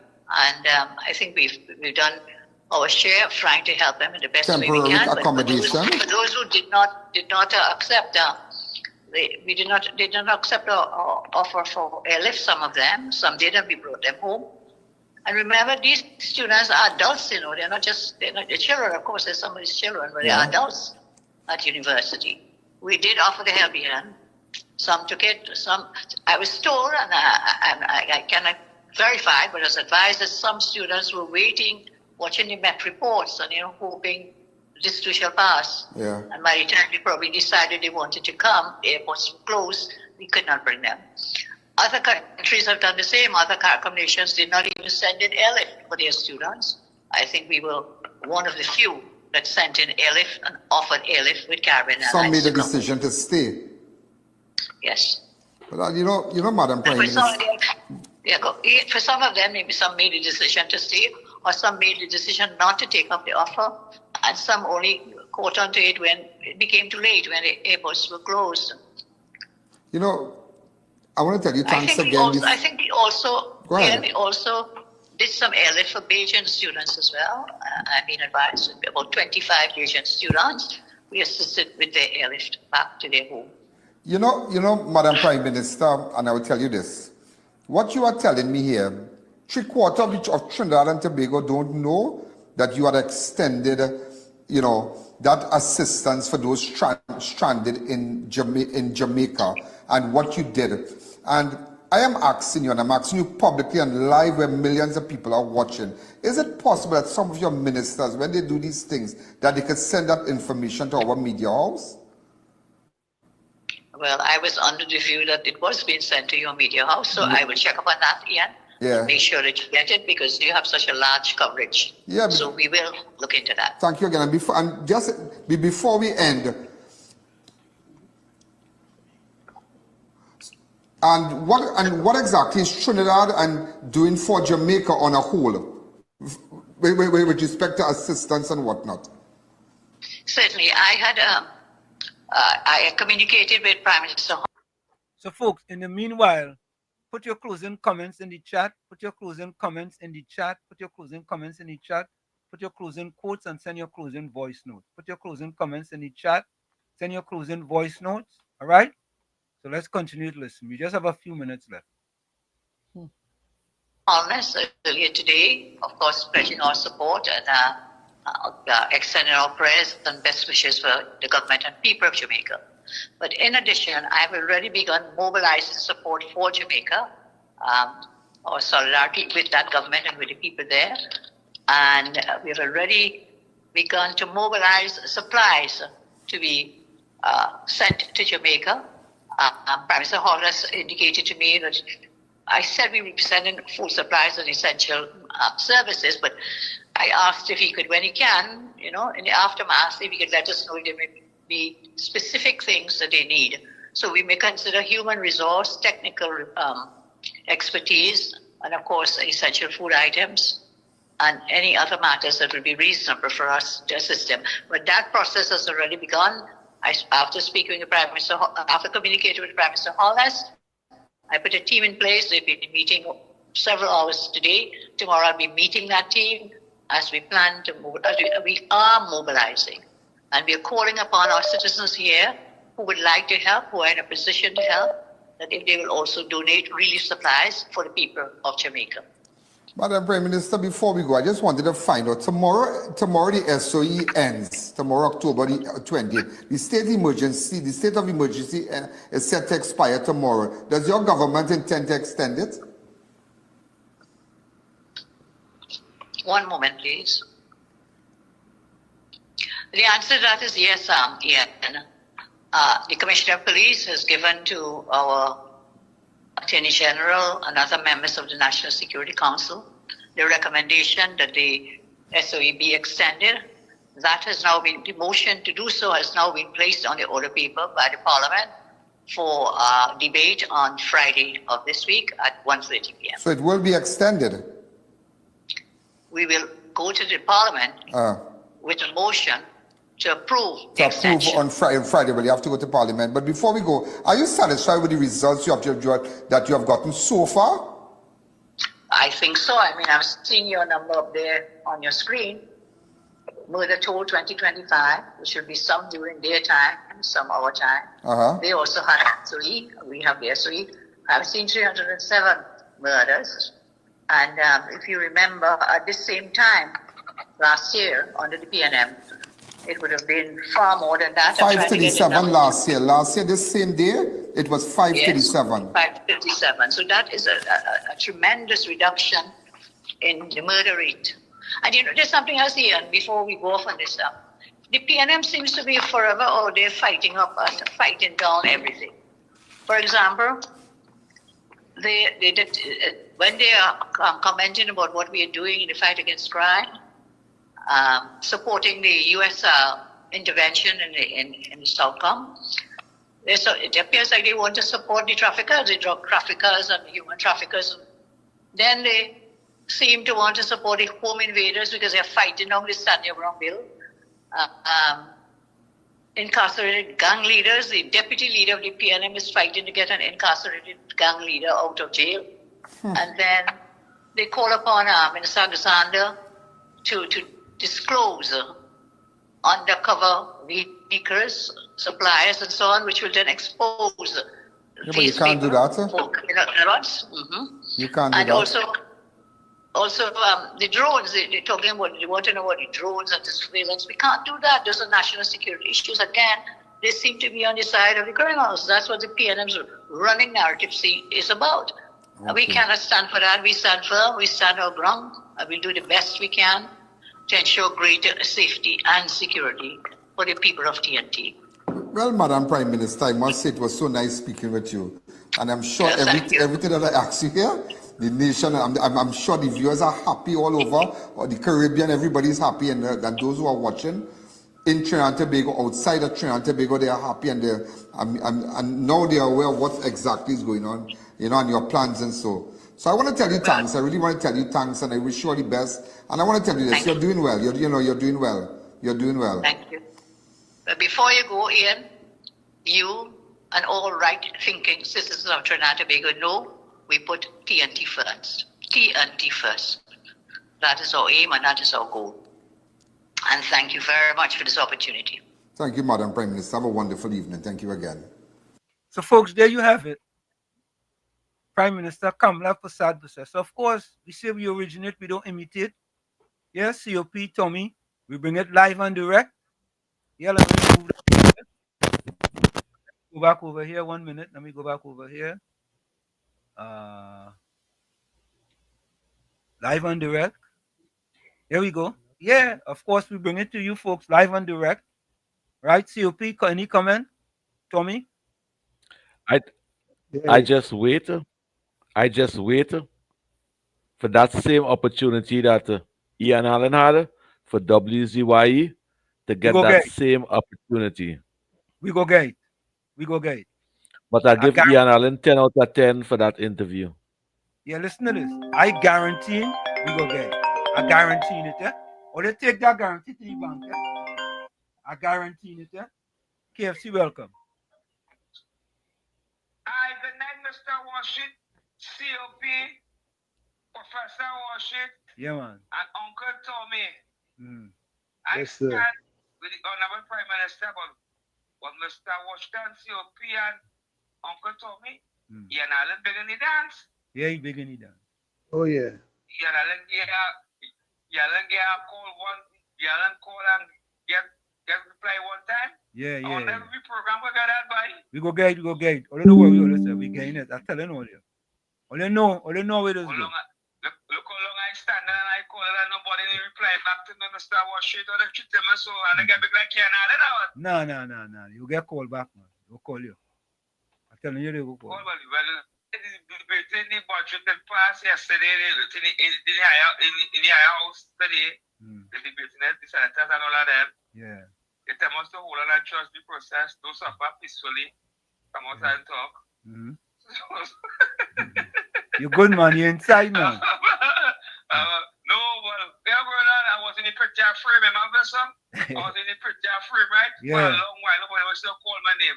So I've come out the picture frame, take some pictures, and I can come back in the picture frame, and nobody call my name. Yeah. You're inside, man. You're fixed. Inside, I hope so. Your business fixed. Bless. You're good to go. Folks, we're going to take that break. We'll be right back. Don't forget, put your closing comments in the chat, send your closing voice note, right? And if you're closing notes, make sure you have the passcode at the beginning, or else we're not taking it. We'll be right back. Stick and stay. You're listening to WZYE 95.9 FM. You are listening to WZYE 95.9 FM, the most influential name in Caribbean radio in the tri-state area. Broadcasting from East Orange, New Jersey, the most influential name in Caribbean radio, WZYE 95.9 FM. Back with you. It's in the village with Uncle Tommy, COP Professor Washington, you on WZYE 95.9 FM. We come to you every Monday, Tuesday, and Thursday from 7 to 10 p.m. That's every Monday, Tuesday, and Thursday from 7 to 10 p.m. Don't forget, folks, whenever you join us, share the live. WZYE 95.9 FM on Facebook. Subscribe, WZYE TV on YouTube. And you can reach us here at 973-868-1444. That's 973-868-1444. And folks, I'm giving you all a heads up here. I will be leaving from Mexico City on Sunday. So I would not be here on Sunday. COP and Tommy would have to. I leave you guys in marvelous hands as COP and Tommy on Sunday. And I'll try my best to join you guys Monday, Tuesday, and Thursday. And then maybe when I return the following Sunday. So I'm going to the Pan American Masters Championships in Mexico City. So I will try my best to stream my races from there. My races that I'm running. As I told you guys, I'm running 3 different races. Running a 1500, a 800, and a 400.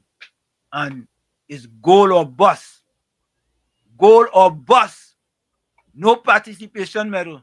You hear that, Volsang? So if you come second, third, you tell them keep it. Keep that medal. I gain them that medal. Volsang, I'll give Volsang it. Volsang, if I come second, you want the medal? Let me know if you want I want it, boy. I want it, boy. Bring it for me, boy. You what? I want it. Uncle Tommy. COP. If I come second, I gain you the medal. I tell you, I want the medal. All right, okay. My great-great-grandchild that I don't even have yet, I'm keeping that medal for him. You know why you get to go and dry John Joseph because you never win a medal in your life, you know? No? All right. Nah. We'll give him a boo. Before we go, we will give him a boo. You give him a boo now? But Professor Wall Street, let me just say this. Let me just say this before we close the show tonight. Yeah. You hear when Ian Allen say 75% of the population don't have the information that they help the TNT student getting from Jamaica? Yeah. They're making it look like the Caribbean people them bring them people them and we abandon the children and them. That is what the radio station and them, it's one of them they call Carrie V. It's one of them, are you calling the name of the radio station? Are you advertising them? It's one of them they call Carrie V. Like V for vomit. Just pelting out that every day, every morning on the radio. And having Baratari and them. Having Baratari and them supporting that nonsense. Look at them. The email the children and them. 85 of them response immediately. Them get to come home. The others and them, they say they went down which part Bob Marley? What village Bob Marley from? Kingston? Kingston, let's say some of them children and them that didn't get an email in time. The only way you wouldn't get an email is when you're out in the barn, Kingston, smoking marijuana or something kind of thing, and they're paying attention to what happening. Well, them get to stay back. But they get the most amount of assistance. They ensure the secure. The government ensure that they have meals and everything on time and secure them. I give the government 10 out of 10 for that. You can give the money boo now. Yeah, let me give me boo.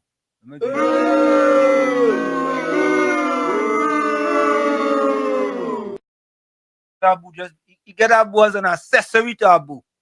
You're an accessory to Abu. You If you know we don't like you, for giving him that boy. You like me? Yeah. If you know we don't like you for giving him that boo. And that talking the truth, Gordon.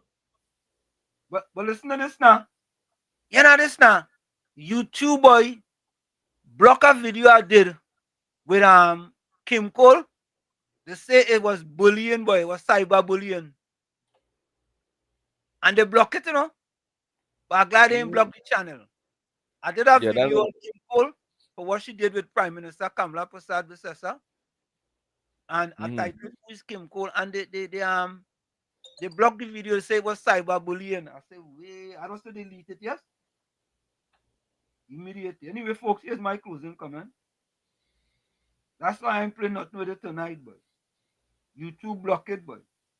She must complain to YouTube, you know. If she complain to YouTube, boy, she real good, boy. I think she credit. She good.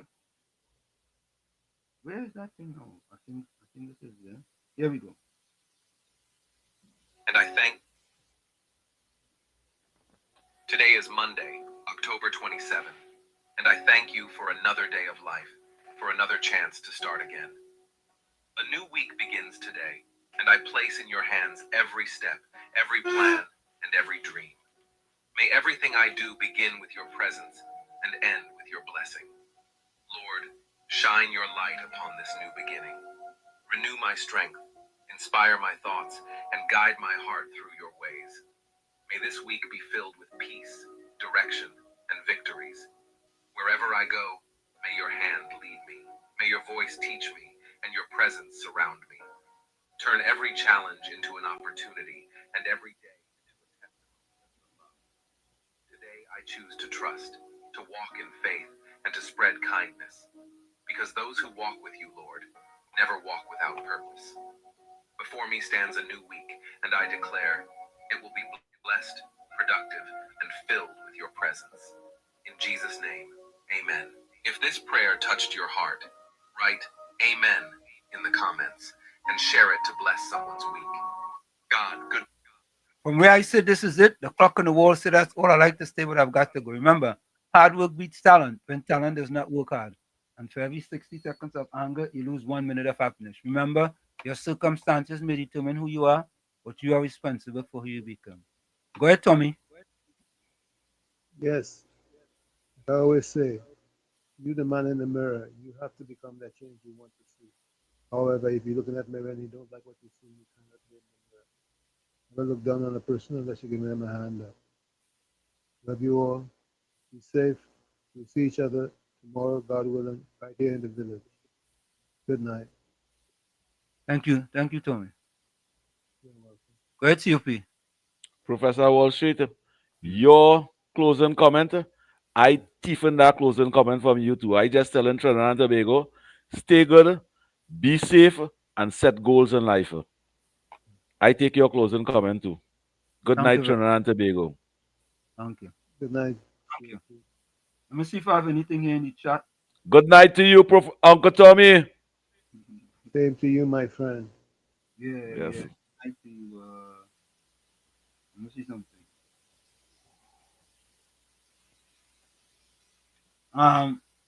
Listen to this one, Gordon Joseph sent me a picture of all his kids' trophies that they won. Can you imagine that? Where he on? He said, you know, the man sent me a picture of his trophies where his kids won. Can you imagine that? You should be ashamed of yourself. Well, listen to this, Before, go ahead, COP, before we get to the and they say he's a coach. And they say he's a coach. To me, like I say he was a coach at the time. No, they say he just coach walking football. Where you gonna thief the children and them? Yeah. But no, well, he gonna interfere with the people that medal and them and trophy and them. Coach walking football. He's out the walking referee. He just coach walking football. If all they go up in Tagariga. Gordon Joseph. Gordon Joseph, don't get vexed. Don't get vexed. It's humor. And don't get vexed. Nobody coming down on you. But no, listen to this. He telling people he's a referee. He does referee game. I didn't know the man was refereeing walking football. Nobody on the field can run. Everybody had He look like he can run too. Oh man! Elias! Man walking by. Go ahead, let me get the closing comments. Eh? The man sent picture of all the kids to feet. And listen to this, eh? Listen to this one. Alright, let me get the closing comments here. Alistair comment. If God bless my nation and I pray for Jamaica, we have the best prime minister. Listen to this, eh? Listen to this. This is Gordon Joseph closing comment. I hope you know Mexico is high altitude. And to win any running race there, you must be extra fit. You hear that? All you mark down that comment, eh? Mark down that comment, eh? All you hear me? All right. Caller, welcome. Caller. Caller, welcome. Hello. Yes, caller. How you going on, Slim? Where you calling us from? I'm calling from Orlando, Anthem. Okay. Who is this caller? This Clarence from Orlando. Clarence, how are you going? I'm not bad. I'm just calling to report something. I hear you clearly, but when you have people talking, I'm not getting them clear at all. On the phone? Again, it's a few days now. Okay, I gotta fix that.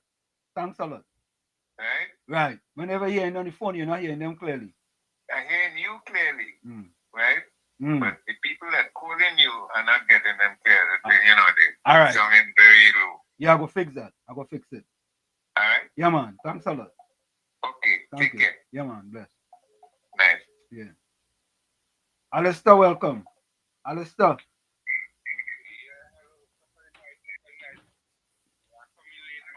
Yeah, man.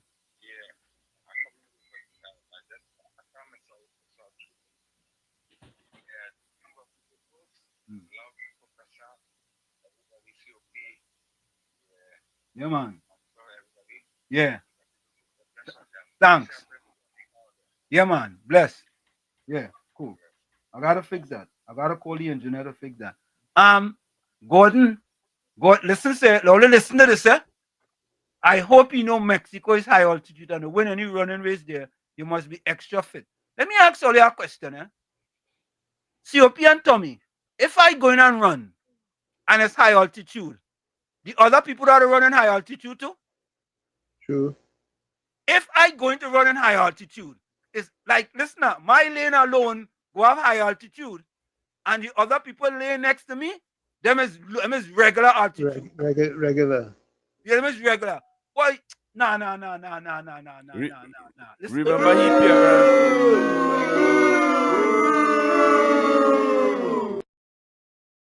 Wait.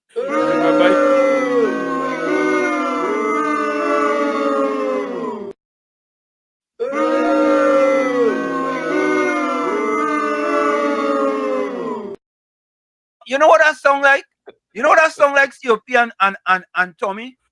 In the Olympics, when they did that for him, Carl Lewis, he was running 100 meters and he lose the race. No. Wasn't the Olympics. He ran 100 meters and he lose the race. And he tell the reporter, he said, well, it was cold. That's why I was lose the race. And the other people in the race said, well, wait now. We was in the same race and it was cold for we too. It's not like if in his lane was cold and in my lane was hot. Gordon, that is one set of googly gawk. Everybody who going to Mexico City had to run in the same high altitude. Of course, I know it's high altitude. Eh? I know that.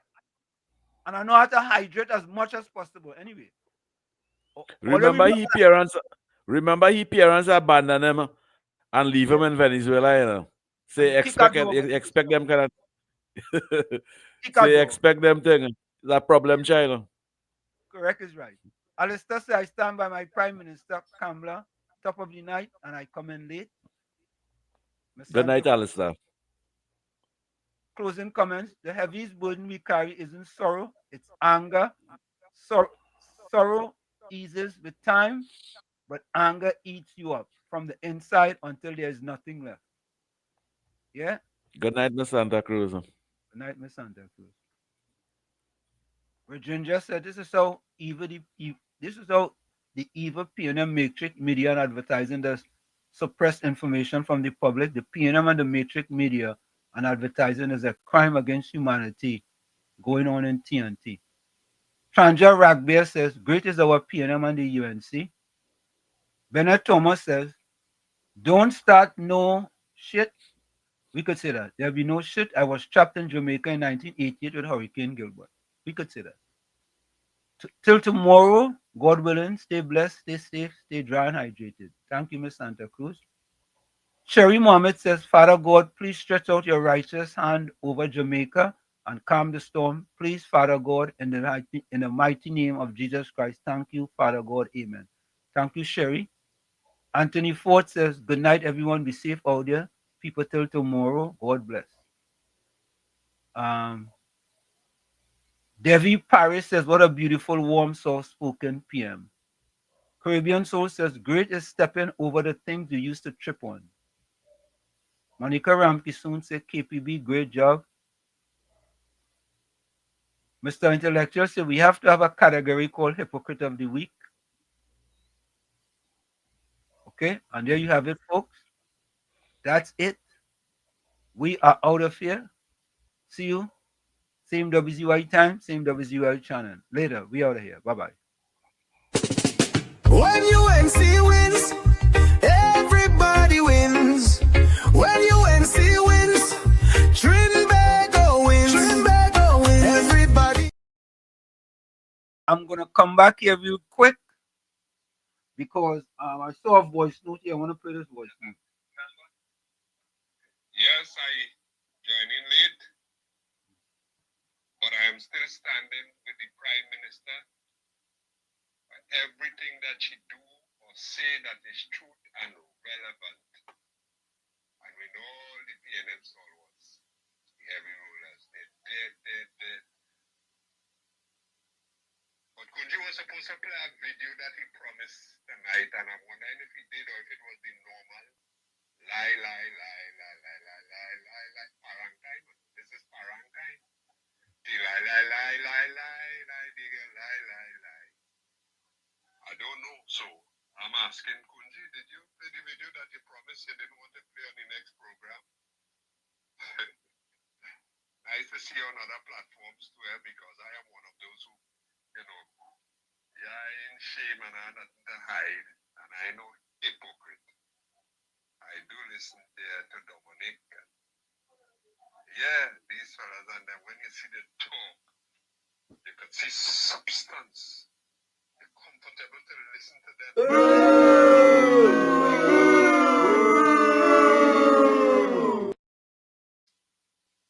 But this Venezuela thing is very serious.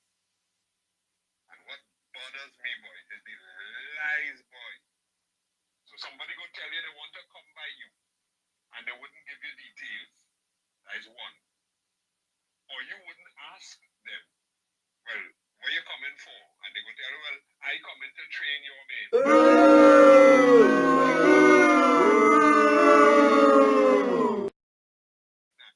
One set have big bad planes, and one set have big bad bombs. And oh gosh, boy. So because you upstairs, you peeing, and when I look up to see this noise coming from this thing fall on my head, and you want to tell me, hey, you're drizzling? Voting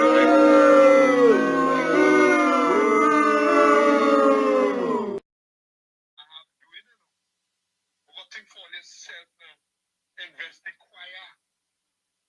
People in the parliament in America saying about what is going to happen with Venezuela. And the 6.5 down here telling you, nah, them they just come to train people and they don't always come here. And gosh, boy, I sometimes just wonder, no, boy. I like Mr. Alex. Yeah, I wonder. I stood in my shoe and I wonder how people can be so gullible, boy.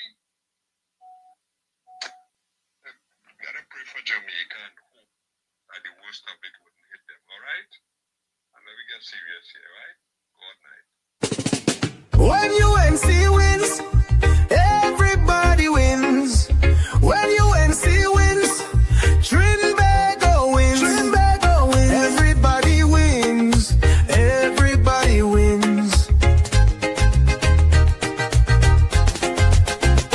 Tell your neighbor, tell your friend, now is the time to rise and shine. Tell your mother, tell your father, now is the time to decide.